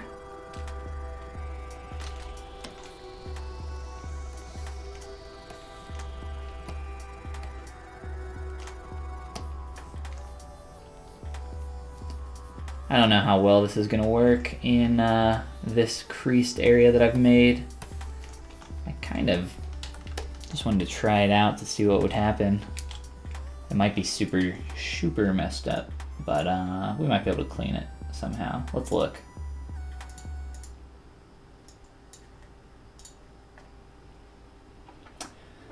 We will see what happens.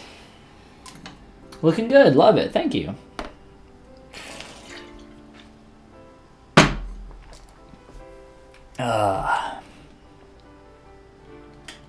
And welcome everybody else that's coming in to hang out and just sit in silence and watch or listen in the background. It's not weird, it's not creepy, it's totally normal. Welcome to all of you. It's not awful, this ZBrush here. It's not great though either.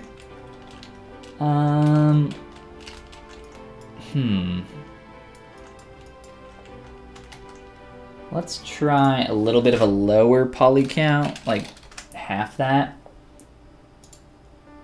The problem is, it's giving me an extra poly group here at this tip, and then it freaks out and turns the edge, so it's no longer an edge loop. It's no longer a clean edge loop. Oh my gosh, that's even worse. Yeah, I figured we'd have a lot of problems here. I wanted to at least try it.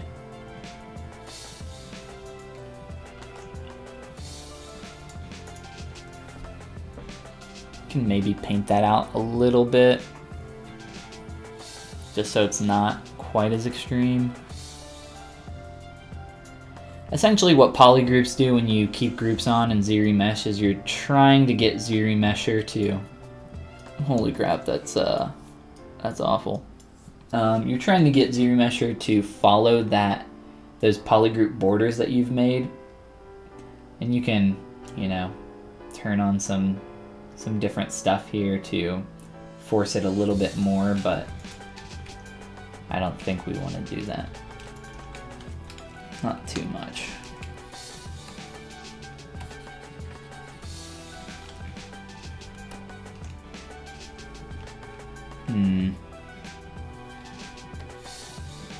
Maybe I can try adding in one more poly group here to help inform the edge flow just even a little bit more. It's probably not going to work. But if we can get something that's just workable, I'll be happy. Can Goofy bork?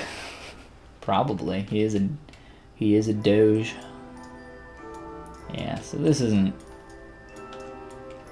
not what we want. But that's okay. Let's work with this. We'll work with what we have here. And go from there.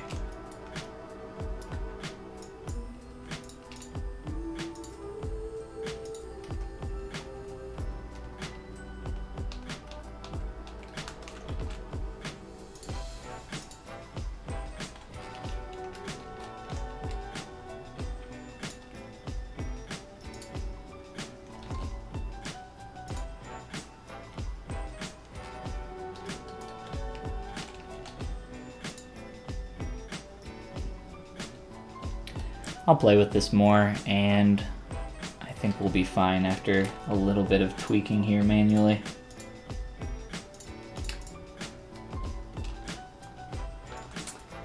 Yeah, if he's a dog and he can talk, what is Pluto?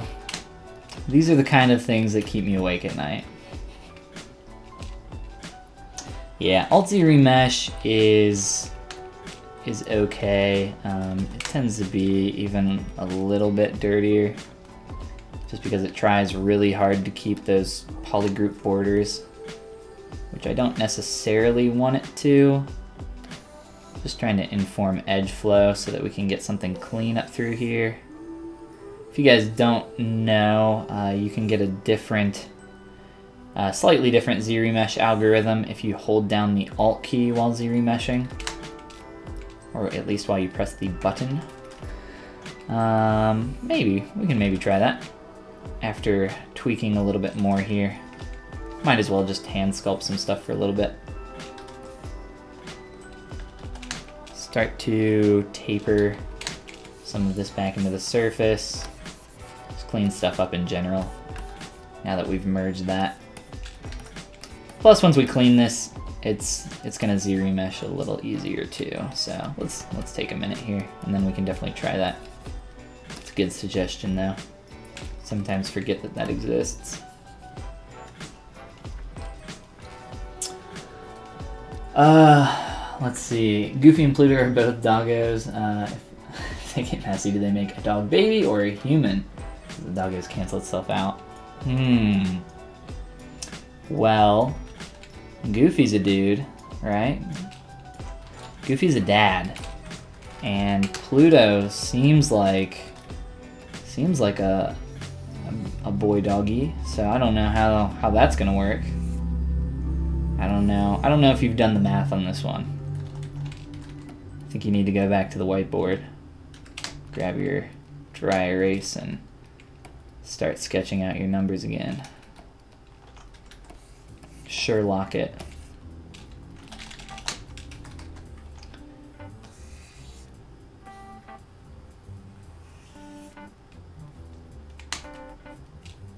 Are there any other pets in the Disney universe other than Pluto?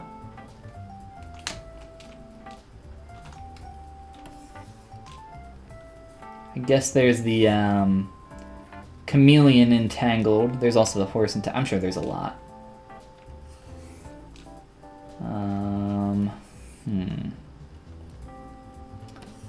But yeah, I don't think there's any other Disney franchise where there's like a sentient version of that creature and also a domesticated, like, pet version of that creature. Like I said, it's the stuff that keeps you up at night.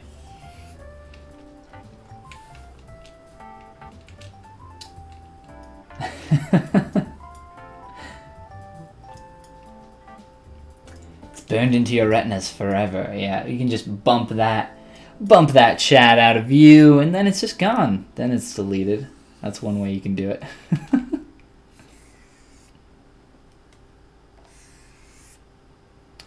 Yes, obviously Anubis is American.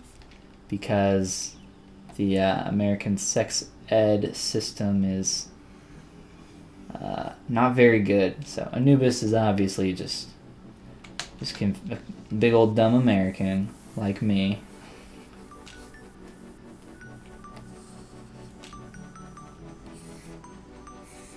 So after some manual tweaking, I think this will remesh quite a bit easier. I'm like really making this tight here on this fold initially, but I think it'll pay off.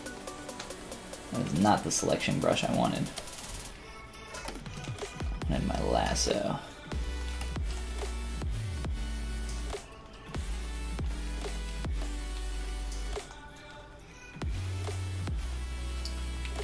A drowsy Italian. The fishes. Are the fishes sentient? Wow. Guys, welcome to the Follygon live stream. We're gonna get really deep into it tonight. Are fish sentient? Weigh in now. Everybody type 1 if you think fish are sentient. Type 2 if you think fish are not sentient. I guess do we need to define sentient?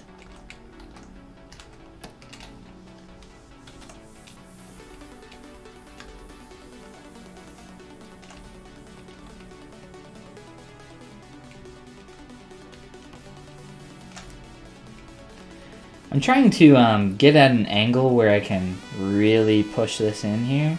It's really hard, but it's being difficult.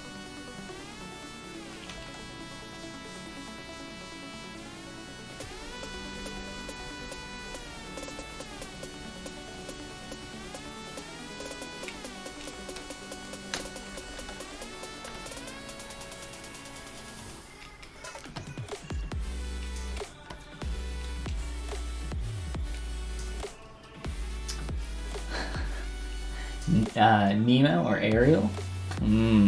It's not the same universe though, is it? So, I don't know.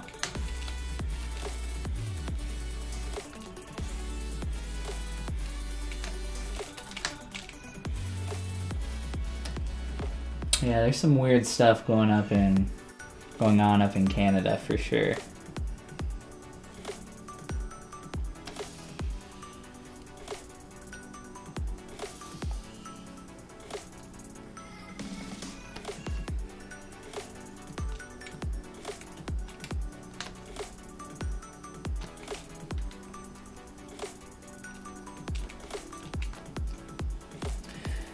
So this is the main kind of hit that I'm trying to get in there, into that form. But like I said, as you push that further and further, look how skewed that geometry is getting. I say we Dynamesh, just because it's getting so stupid dirty in there. A little bit easier to clean up this way, and then I can maybe force that surface to turn a little bit more.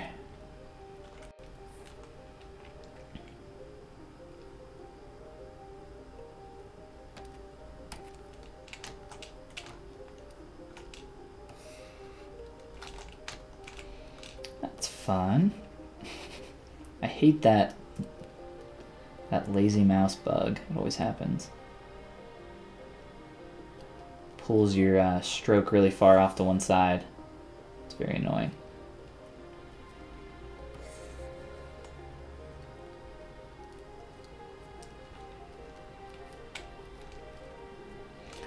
We're getting there. This edge is a little bit too hard as it wraps up into here, so I think we can start to soften this as it comes up and then round that form out. This is one of the more complex shapes on this sculpt, so I want to take some time to really develop it fully.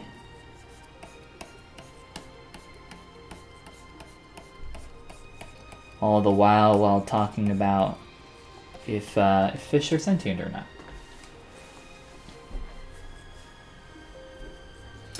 Trim dynamic? Yeah, I like the trim dynamic brush. It's pretty sweet. In Kingdom Hearts, it's all the same universe? Yes. What's up, Brendan? Kingdom Hearts is garbage. No, I'm just kidding.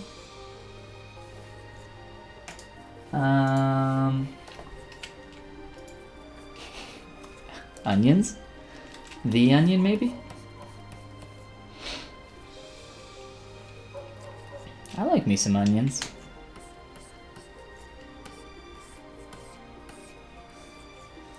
Question for you people in the rest of the world. Are onion rings a thing anywhere else?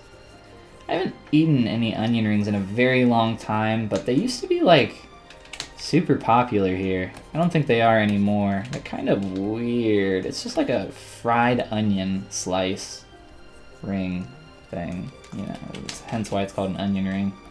It's just like a fried onion.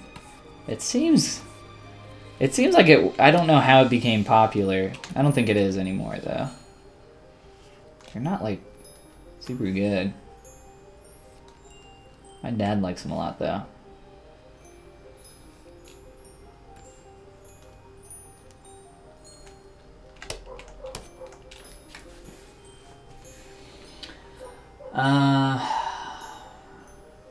Leftover pizza? Sounds yum.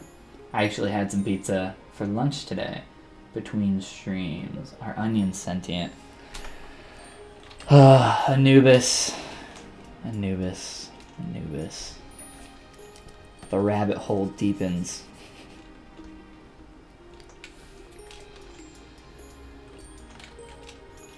I'm gonna try to Z-remesh this a little bit here. It's not that popular in Mexico, but it's common to find them. Hudboy loves onion rings. Oh man. Anubis doesn't even know what an onion ring is. Yeah, I wouldn't think that they would be super big in Europe. Not a big fan yourself.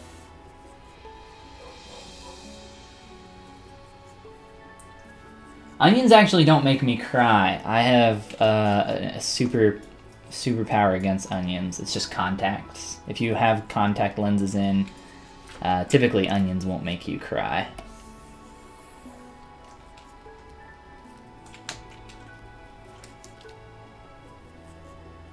A blooming onion? I don't remember what exactly a blooming onion is. It's never pronounced blooming onion. It's just a bloomin' onion. You gotta drop the G, and then it's all like one run-on word.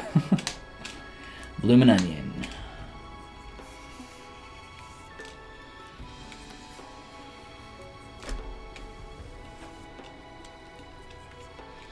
Don't your contact lenses get dirty with onion juice? No, of course not. It's not the onion. How are you eating your onions? You're just like wringing it out in your freaking eye? Like, you don't get juice in your eye. It's just like the fumes in the air, man. What? Anubis, man, you need to learn how to eat onions or just eat in general the proper way. Sound like you're really struggling over there.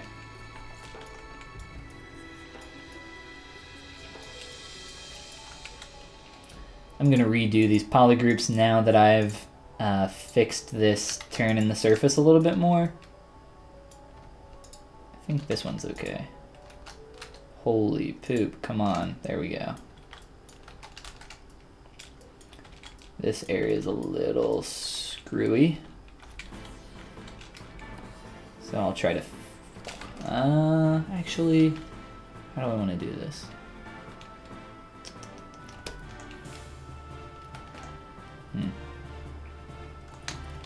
I'll just re-polygroup all of this.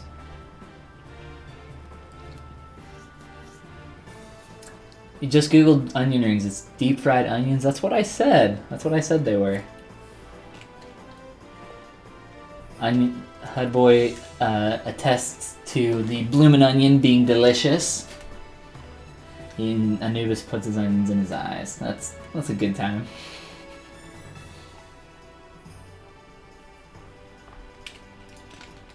Go out and live. I can't. I have an ankle cuff attached to my computer, so I can't leave. Otherwise, I would. Ali sniffs particles of it. So that sounds like a fun way to eat things.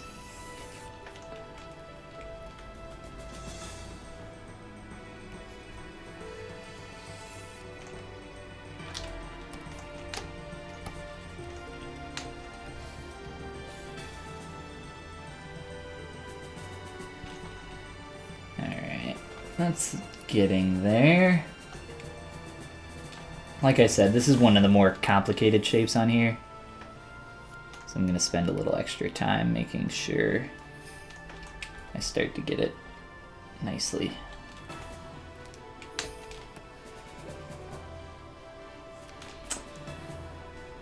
Who cuffed you? I can't say, or else I'll be double cuffed. No. If I'm gonna pick a lock, I don't want to have to pick two. Play some Gloom. Some Gloomhaven.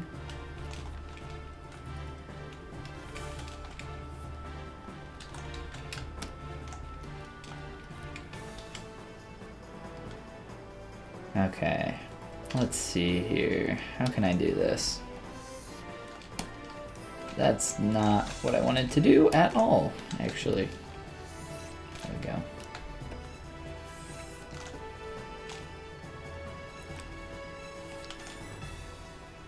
You guys talking about food is just making me hungry.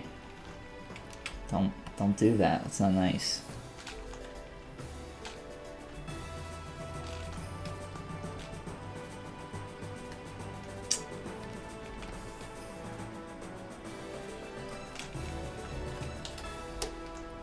Alright, that is maybe gonna screw up, so maybe something like this.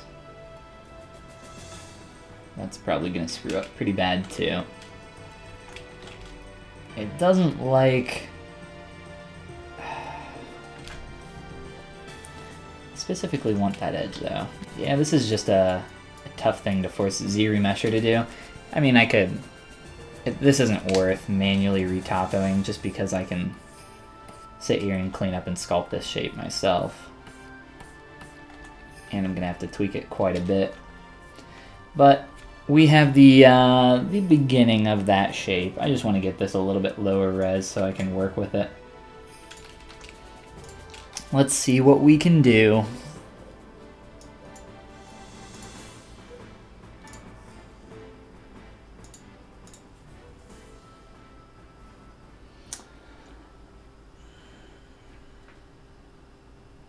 This part looks pretty sharp in the reference image. Yes, it does. So what I'm trying to capture for some people that are kind of popping in here right now, maybe haven't seen exactly what I've been doing. I'm trying to get this internal curve that wraps really nicely up through here into that fold, coming all the way down. I really like this internal curve, and if I can get that to come through in the 3D concept, that would be really cool. Oh, that's actually a lot better. Much better, actually. This form's going to transition more softly up here. Kind of already decided.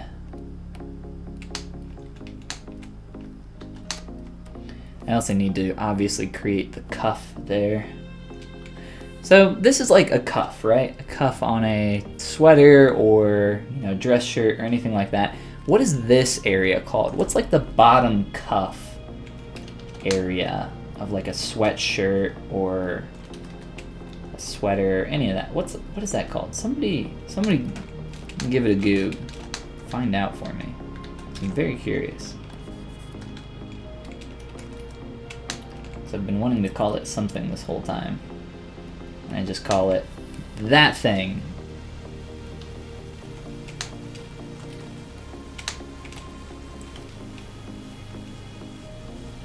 Another thing I need to do is pull this back and make this shape larger.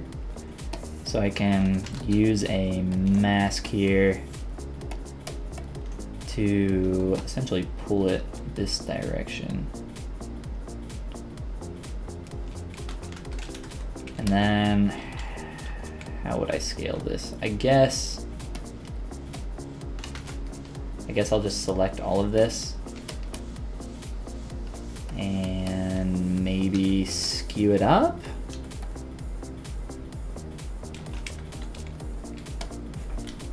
It's not looking super great when I do that. I might just manually use my move brush. Might be easier.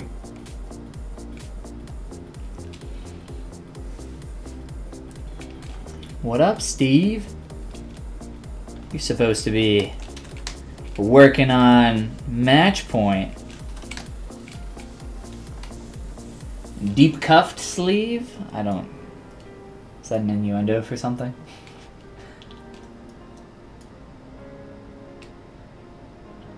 Looks like the bottom of the fold, where the cuff, or I'm sorry, where the curve starts, also flares out a bit at the bottom there. Let me see. The bottom of the fold, where the curve starts, also flares out a bit at the bottom there. I think maybe you're talking about this area.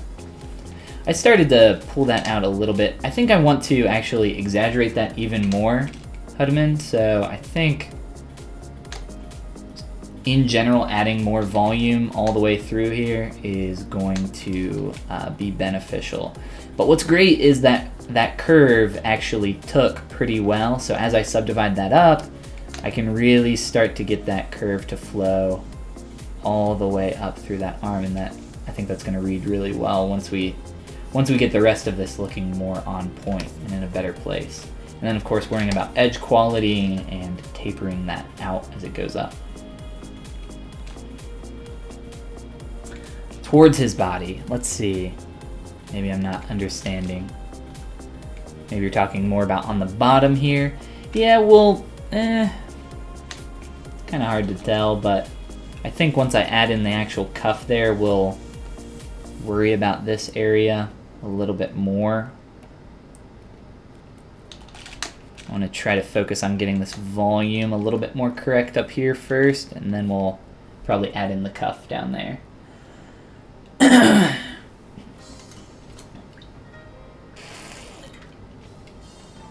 You're not trying to procrastinate or anything.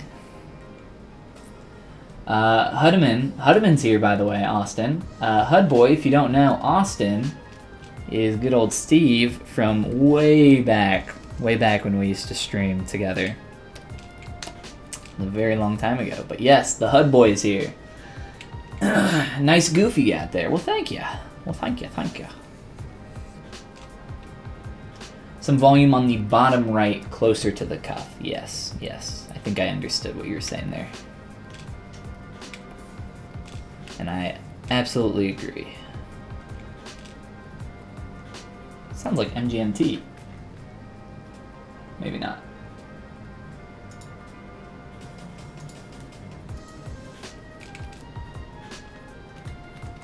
Yes, background guy, that's right.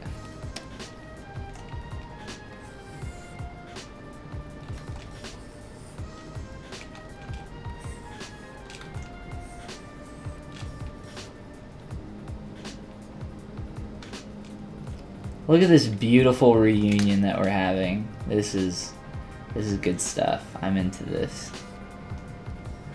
So a long time ago, Austin and I used to stream together, and Austin would just be programming, and I think he was actually working. I'm not sure if he was working on the same game that he is now. Austin has been working on a game called Match Point for quite a while, which you all should absolutely check out. It's available I believe it's available for pre-order on Steam, but he's been working on it for a very long time, and it's actually coming out. When's it coming out, Austin? It's coming out in like a week. It's like October the 4th, I believe, on a Thursday. But yeah, go on Steam and type in Match Point. I believe we played it on stream a very long time ago as well. It's It's really cool. He's put a ton of hard work into it, and you guys should definitely check it out.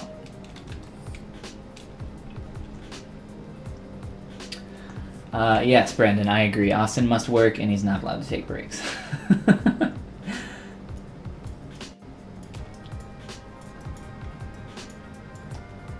Hudman says, it's beautiful. Do you even remember what the game looks like? Or maybe you're looking at it right now, I don't know. But yeah, we should definitely play it sometime on stream. It'd be fun. I'd be down. I don't think I've ever played a game on my stream. Maybe on like a weekend we can chill and play something. It'd be fun. I only play bad games though, like Hearthstone bleh, and Rocket League. Hearthstone's my my poop game, so yeah, everybody's got to have a poop game on their phone. That one's mine.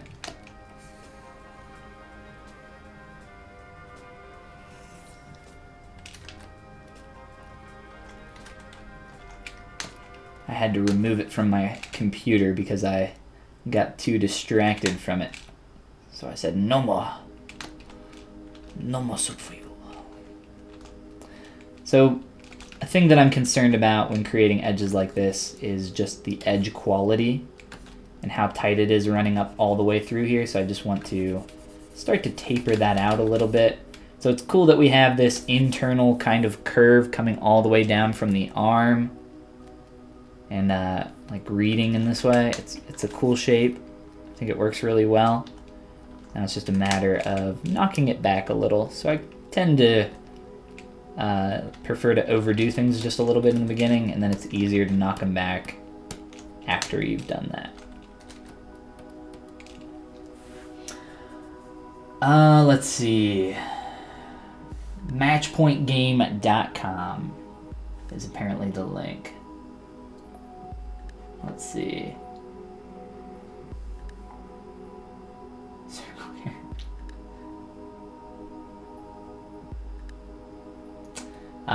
Talking about back in the day. Yes, it's a beautiful time.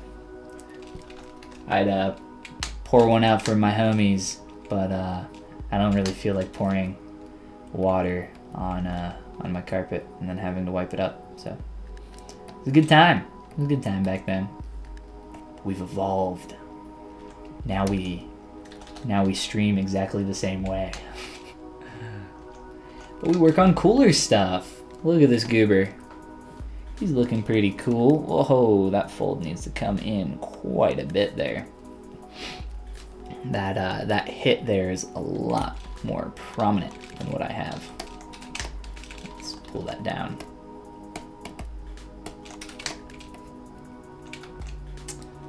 How can I do this without breaking everything?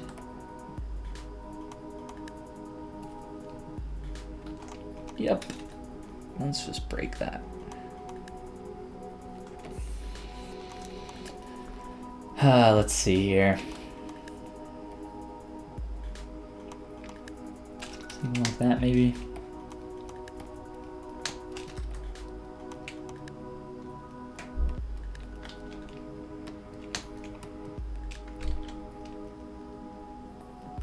Looking pretty good. Better now.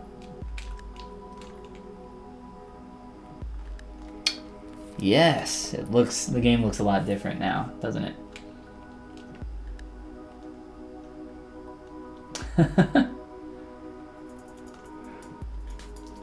Ben's gotten so good at making 3D peeps. Wow.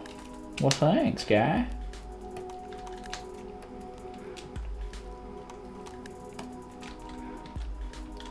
He's getting there. He's got a long way to go still, and this arm is being annoying.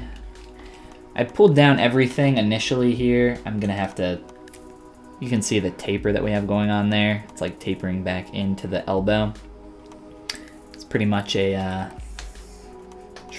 big old triangle there. So I need to, as I pull down up there, pull back up for this. So we're starting to get here, make that line flow all the way through, kind of like through that fold essentially.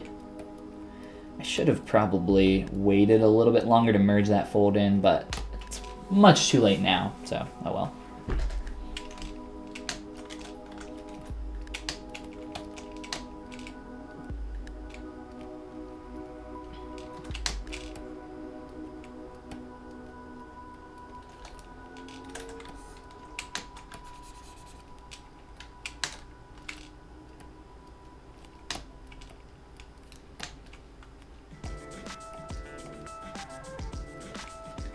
I'm just trying to clean all this garbage up. There's just a lot of complex stuff going on here that I'm trying to simplify.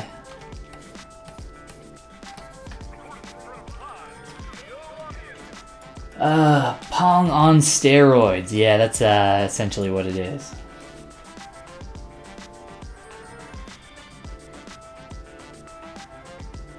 They were simpler times. I don't know about that. Gotta go home from work. No worries, Hudman. I will catch you later. Maybe I'll still be on when you get home. If not, I will see you next time. See you, man.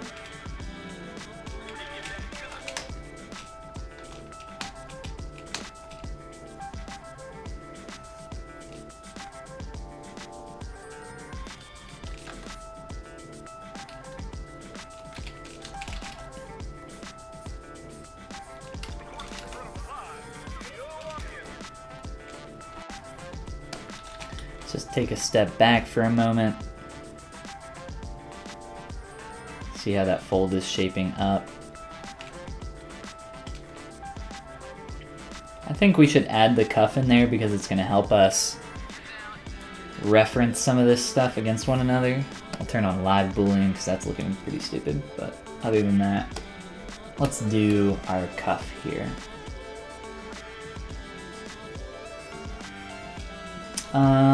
Yeah, okay.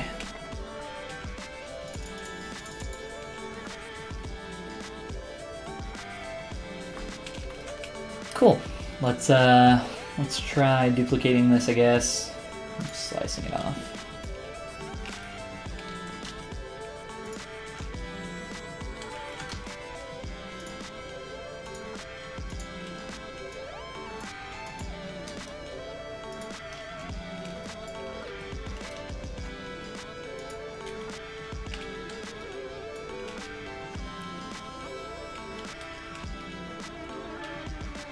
Look at all of you being so nice in the comments.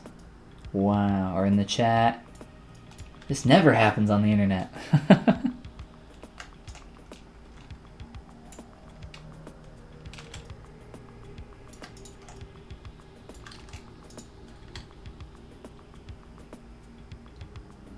Do you still have Deku as your subscriber GIF on Twitch? I'm not sure. Probably. I think that might have been an external thing. I don't remember. I don't think. One second here. I'm not watching on Twitch. I guess I can like pull it up. I don't know if there's like, I don't know if anybody's watching on Twitch right now.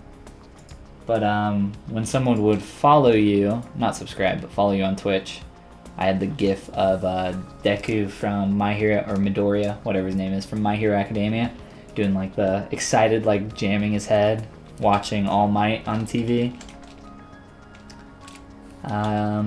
So I think that was an external tool. I think you have to use like something else to do that. Twitch alerts, Twitch something, I don't remember. I don't think it's a native thing. And I don't remember if I have to have something open for that to work or not. I don't know. Had no idea what it meant back then. Yeah, I still don't understand Twitch, so it's okay. Let's make this larger. And also, I guess, sample this color.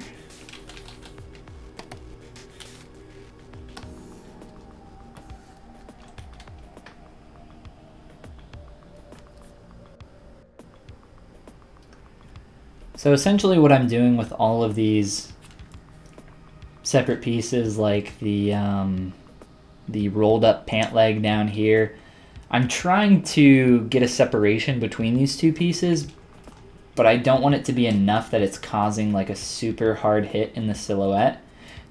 If you look here, like look at this leg, look how smooth of a line that is. You get like this really clean, cool curve up through the leg, and I pretty much have that. There's still a little bit of a hit there, so you know, maybe I could tweak that a little bit. It's really thin already though.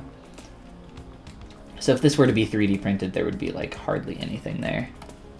Can even turn on perspective a little bit, I guess. But that's the kind of stuff that I'm looking for right now. I'm trying to avoid that having this really hard hit there. Same up here. I don't want it affecting the silhouette. Or I'm trying to have it affect the silhouette in the least amount possible. For the cuff, it doesn't, it's a little bit different because it's not like a rolled up pant leg, which is what these are supposed to be. So these I can have a little bit more flush even.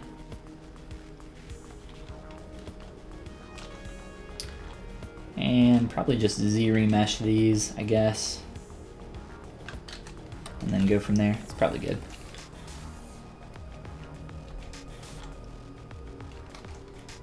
Let's try that. See what happens.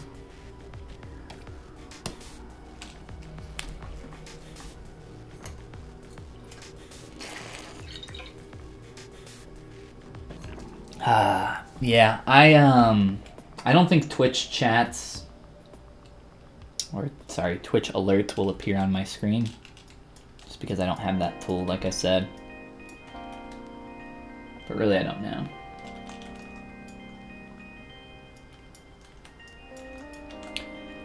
Tonight is actually the first time that I'm using Restream in a long time. Normally I just use YouTube. I normally just stream on YouTube. But Restream casts to Twitch as well as YouTube. I like to just use YouTube because it keeps everything in the same place, but I've been using Restream on the Pixelogic channel when I stream there. So I thought I would give it another shot and try it out and see how it goes. It's been working fine, and I like being able to have the chat on screen. I think people kind of prefer that. I like it at least, just so if you're watching later, you can get context as well from questions and stuff. I don't think... I'm trying not to cover up. Like, I have my concept, my chat, and my face cam down here, so I'm trying not to cover up too much of the screen. It's kind of hard though.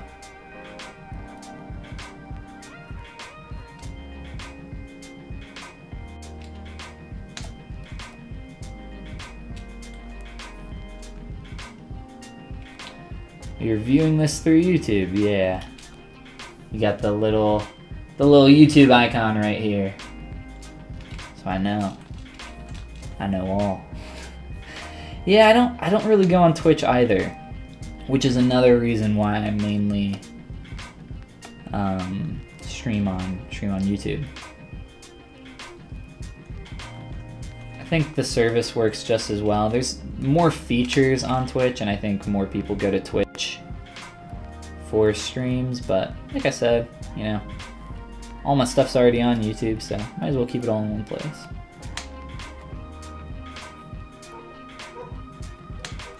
I don't think it's a big deal either way.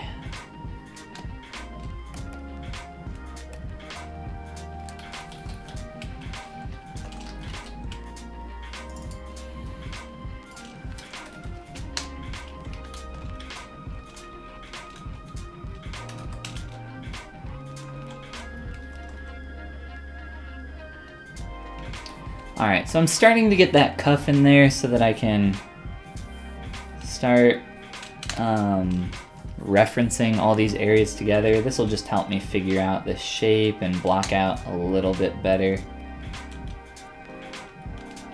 Start getting it to be a bit more accurate as well.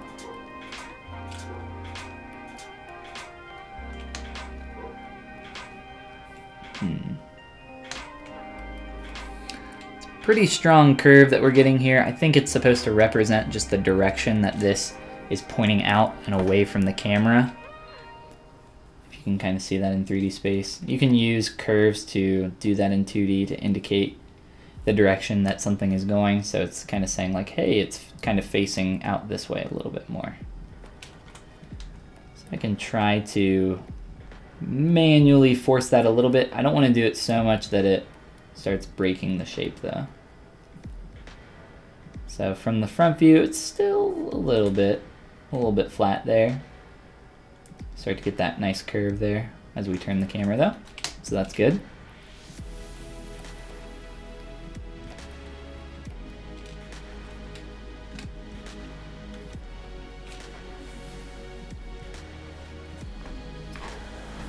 Let's see. You stream on Twitch, yeah. Alright, maybe you stream on YouTube, I don't know.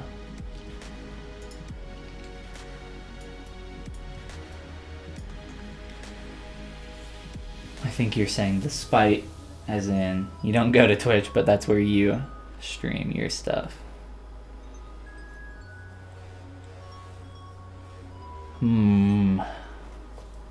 Let's see here.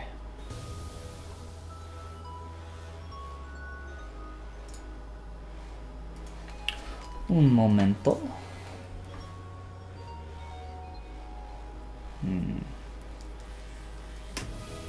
Probably go for like another half hour, since we're coming up on 3 hours here. And then I'm gonna go eat some din. Some din.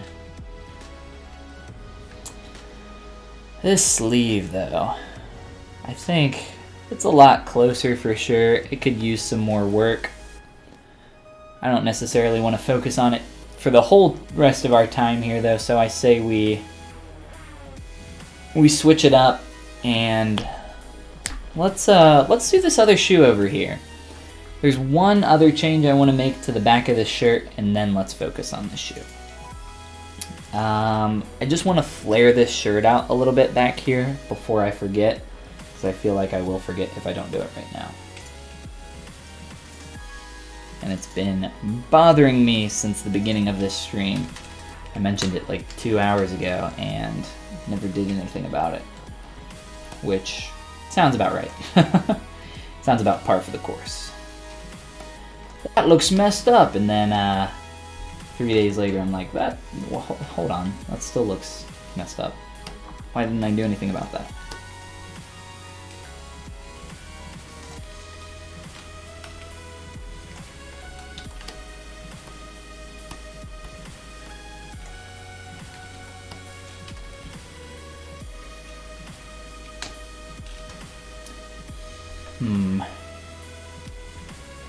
Trying to think of how I can do this. I guess just be a little bit clever with my masking. Maybe something like that. This might... it's okay. It's kind of working.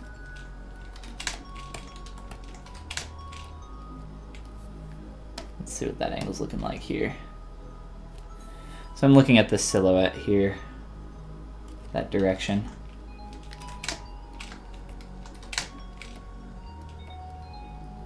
So I'll probably need to stick out his booty a little bit more back here, or maybe just add a little bit more volume to the inner portion of that. I don't know.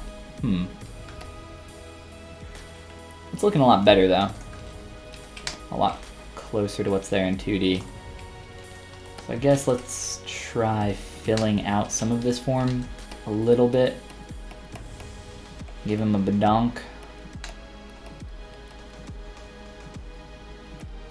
More badonk.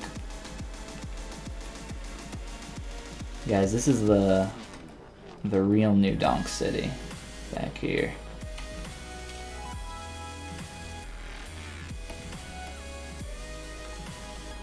People don't know how good Goofy's butt is. Goofy's got a great butt.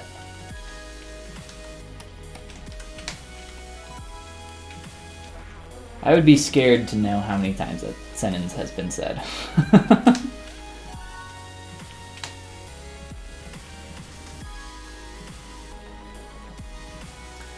No, I'm not making a Goofy sculpt because of the upcoming Kingdom Hearts game, but you are not the first person to mention it. Have you seen the new Kingdom Hearts trailer, Austin, and everybody else here? I was talking about it earlier, but there's a part in it, it's all in Japanese, and oh my god, there's a part in it where Goofy speaks in Japanese, and it is the greatest thing I've ever heard in my entire life. It's... oh man, I want to watch it like right now, because when I heard it, I was like freaking out. It's like straight up Goofy's voice in like perfect Japanese. It's just so good. It's something I never thought I would ever hear in my entire life. But yes, it's beautiful. I love it. I'm not a huge fan of Kingdom Hearts though. I've never really played them.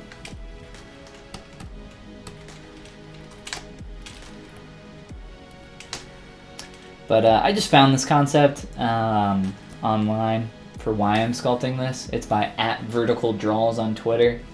Maddie C. I think I have it pulled up. I don't have it pulled up. I lied. But yeah, it's just a really cool concept, and I wanted to try to sculpt it. It's pushed really far. It's kind of similar to another character I'm working on in that regard. But yeah, it's going well. We're getting there. We haven't spent too many hours on this.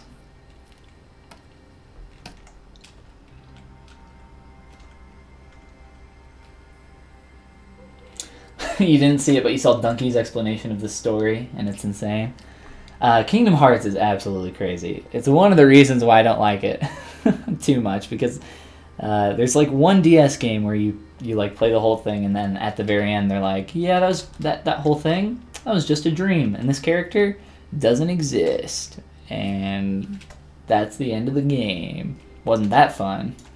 So it's really convoluted from everything that I've seen. I don't think I've seen Donkey's exact video that describes the story. I'll have to check it out, but I've seen some other like explanations of the whole story. It's so crazy. It's like an interesting universe, I guess. Got the Disney IP, right? So I don't know how Square Enix got Disney to be like, yeah, this sounds good. Sure, I'll sign. Mickey Mouse was just like, haha, yeah, I'll sign off. Sure, looks good. And Walt is like rolling in his grave.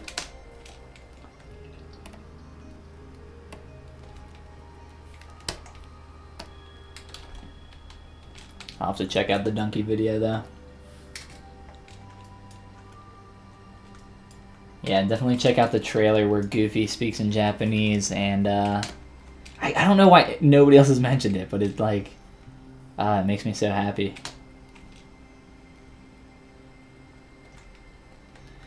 I was wondering if these ears need to be inflated.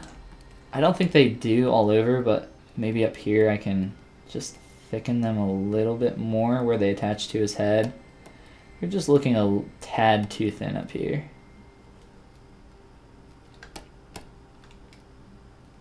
I think that's a little bit better. I still want the taper though, that thick to thin there. This is looking a lot better. So I think we can jump to the shoe now. And whoops, have solo on accident. It's my bad. Let all those changes happen and then turn that off. It's looking better. Could maybe be pushed a little bit further, but I don't want to waste any more time on it. And from this angle, it's looking a lot more strong, getting that flare out. I'll have to work to add ASIM and line that up over there too, especially with that pant leg. But yeah, this shoe. So I just have a placeholder over here right now, and I'm just using that for proportions and lining stuff up.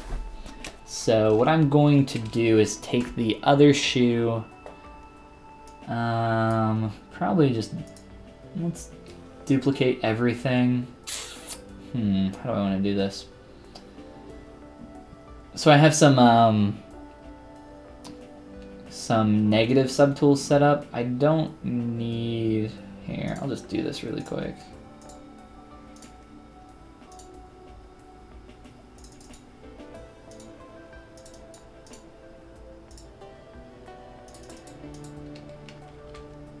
I might have messed that up.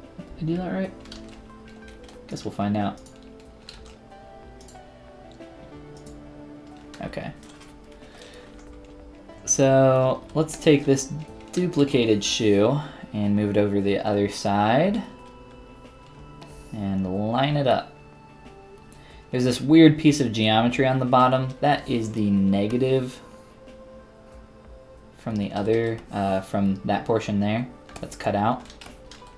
You just can't see it, obviously, because it's set to negative, typically.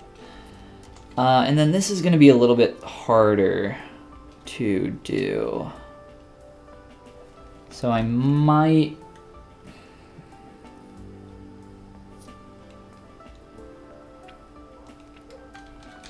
I've done this a few times where you take something in a foot with like this really hard turn. And I can show you the other character I'm working on right now and how I did it in that one. I pretty much just manually sculpted it after turning the surface. This shoe is also going to be a bit bigger than this one, just proportionally. If I want that to read the same, that is. I don't necessarily have to, though. I don't know. We'll play with it. We'll figure it out over time. It doesn't have to be perfect. At least initially it doesn't. You just listen to Goofy, and it doesn't sound like Japanese compared to how Sora speaks. Yeah, it doesn't... It's like otherworldly. It like sends shivers down your spine. It doesn't feel good. It doesn't seem like something that should exist in this world. I guess let's start by flattening out our shoe.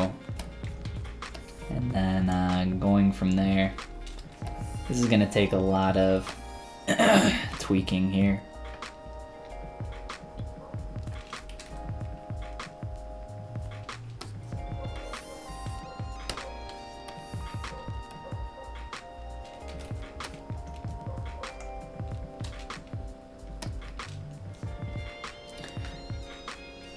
Oh, this is... Okay, so let's start splitting stuff off.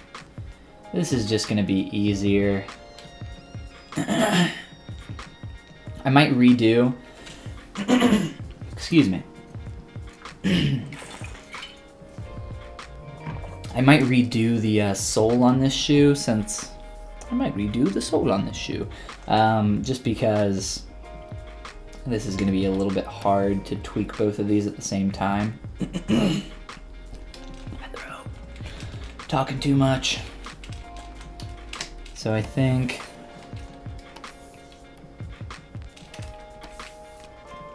I don't know. Maybe it won't be.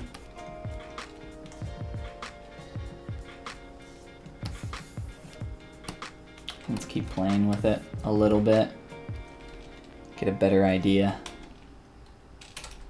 Let's delete our proxy shoe as well. It's just kind of getting in the way. Our beautiful hot dog feet. Uh-huh. Nice and yummy hot dogs.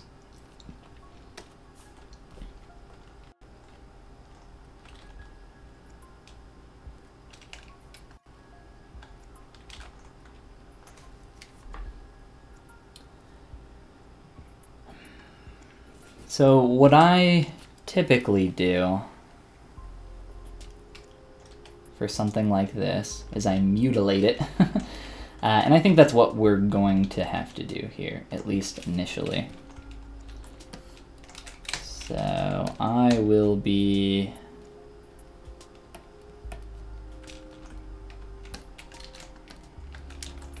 subdividing this. So we just need to get that basic form first, and then from there it'll be a lot easier.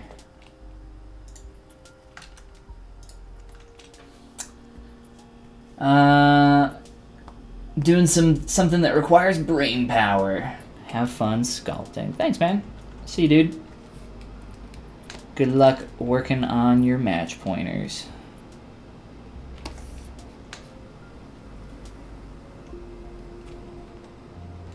I'm gonna get this to be more flat. If I can.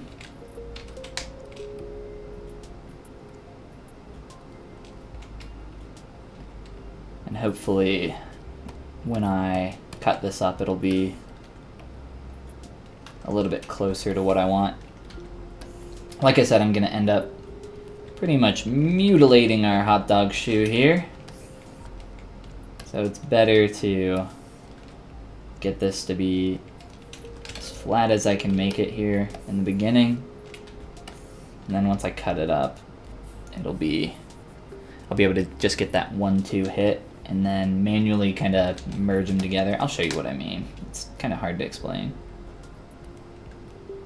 without just straight up seeing it.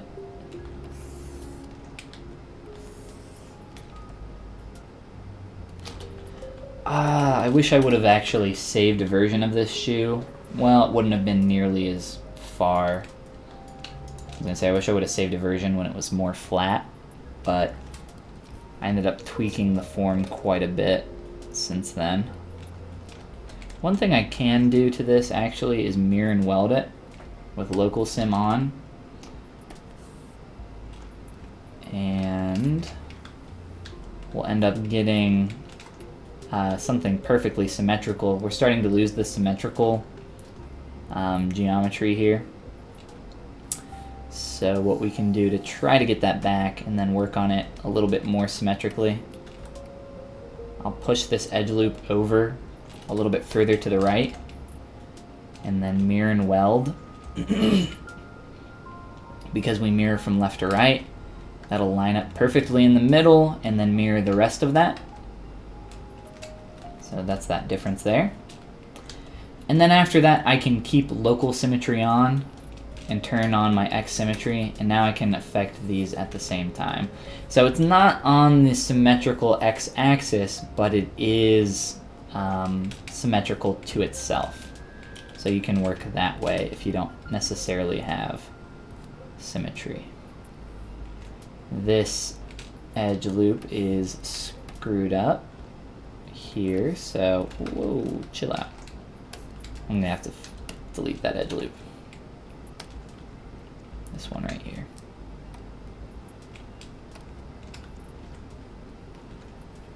And straighten out this piece of geometry on the bottom. So all this is in the name of just cleaning this up and that's not pulling down, is it? Actually, I can't tell. Let's separate these. So I'm just trying to get, like I said, these as flat as possible. Then I'm going to add a slice in the middle. Take one of those slices, that back slice, tilt it 90 degrees up, and then I'm going to have to sculpt some stuff to manually connect these. Because this is essentially doing a 90-degree turn in the middle of his foot. Nice, Goofy. It's going to be hard to just straight up rotate this without... I'm not going to be able to rotate this up and get that form to be as clean as I could. Whereas if I sliced it, it will turn out quite a bit better.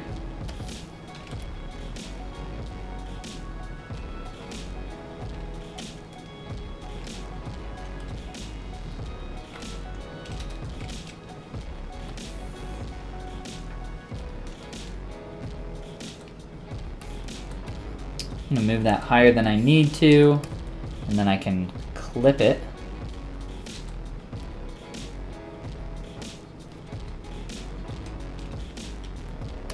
So we're going to make this perfectly flat on both sides.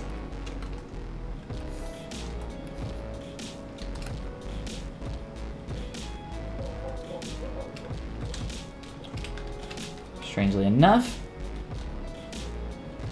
it is not flat. So I'm using essentially a clip brush. There we go. That was really weird. I don't know what happened there. The inner circle, the first circle I should say, of your trim brush that has the XYZ handles on it, not of your trim brush, of your transpose line, it works like a trim brush. So if you hold Control and Shift, come up here and grab your trim curve, it does that same function. Or actually, maybe not, it's not the trim. Let's try clip. It does what the clip brushes do, sorry. Pretty much the same thing though, but you get that interaction with just your transpose line. It can be pretty helpful in a lot of different areas. There are some unnecessary edge loops in here though that I will just take the time to delete.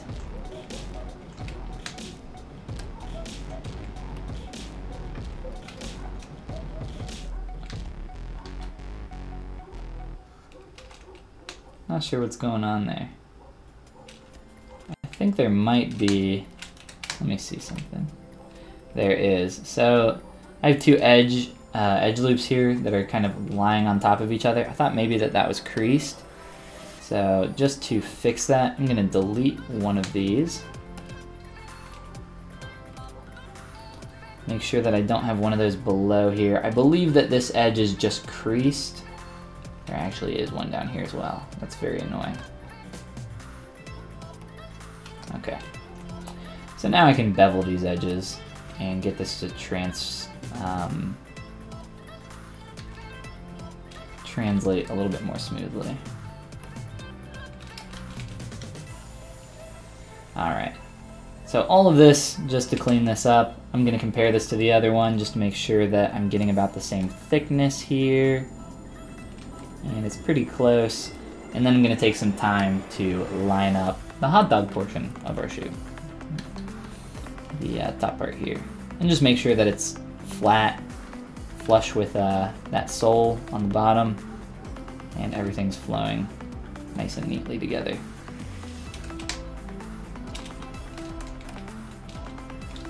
Probably move this down some. And then just a little bit of move back face masking to line that up. Let's see. I'm gonna use my reference here to figure out exactly how big I want to inflate this up top. So maybe just pull that up a little bit. I'll probably mess with this more once I add in that curve, that 90-degree turn. No, the dogs don't ever stop barking. That's right. My neighbors are so very nice. They just keep their dogs outside all day. I used to belong to the community Facebook group where I live, but all anybody ever did, I left it because all anybody ever did was complain about the neighbors' dogs barking. I'm surprised, well actually, I should have known better because when I moved in here, as I was pulling down the street, there were two, not one, but two animal control vehicles that were leaving my street. So that should have been a good indicator, right? But yes, unfortunately, they do not stop barking.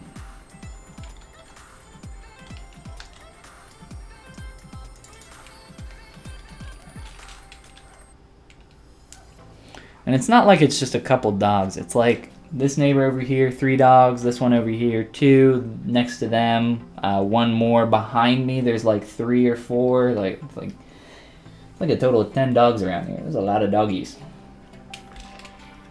And I love dogs, but I don't love my neighbor's dogs.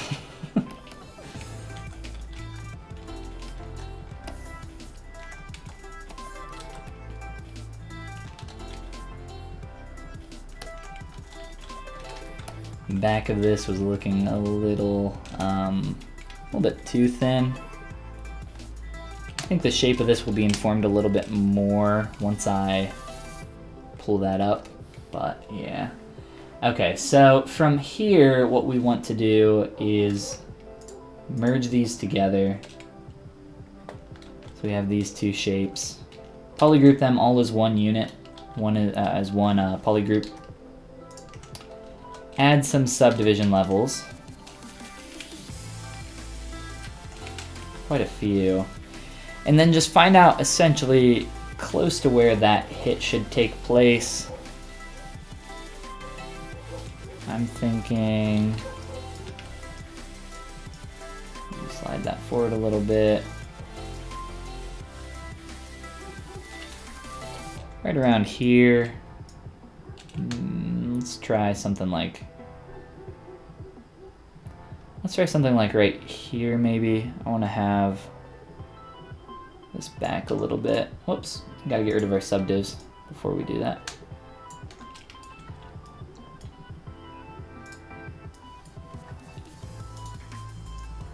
So just a really clean slice through that.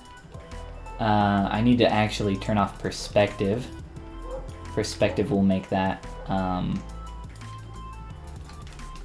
no longer straight.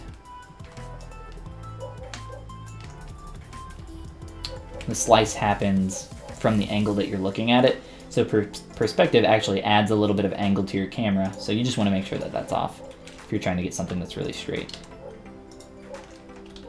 And then from there I can kind of split these into two separate subtools and essentially just rotate from this bottom vert here, rotate it 90 degrees, have that line up like that, and then it's just a matter of modifying all of this. So like I said, that one's going to be much kind of taller and larger. We might have gone a little bit too long here, but it's really not gonna be that hard to, you know, squash and stretch both of these. So that's why I wasn't too worried about it being perfect or anything. So I think I'm just gonna kind of finagle these and move them into a basic correct length here. We can kind of go back to our kind of hero angle. Look at that angle there. And this might even end up being kind of more of an angle here. I don't know. We'll have to play with that. I'm just gonna keep it at 90 though for the time being, and then we'll see what we can do if we need to change that. Here, let's look back at our kind of main angle, see where this hit is taking place over here. So we're coming down the leg and then out a little bit. So maybe, I think that's actually pretty close. If anything, I might like shrink that back just a little bit. It's not a huge deal though. So that's how I would start blocking that out. Obviously we need this like big old fold in the shoe, this nice crease that we have going on between those two areas. That won't be too hard to do, but I think that'll be a good place to stop for our stream tonight. And we'll probably look at some of this stuff tomorrow. If you guys are around, come and hang out and we can work on good old Goobert here a little more. There's a lot of stuff that needs tweaked, but we're in a good place. Trying to see here. Turn live Boolean back on. But yeah, he's looking good. A little bit better every day.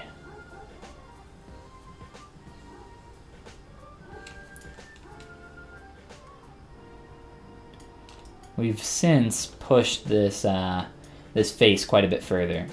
We've added in some whiskers, we've played with our sleeves that obviously still need some work. A lot of stuff with the clothing, a lot of stuff with more asymmetry overall. We've fixed a lot of stuff in the pants. We've been able to do a lot today, and my throat hurts. So I think that'll definitely be a good place to jump off the stream for tonight. So thank you guys for coming and hanging out. I've had a good time working on this guy and just hanging out and talking with you guys.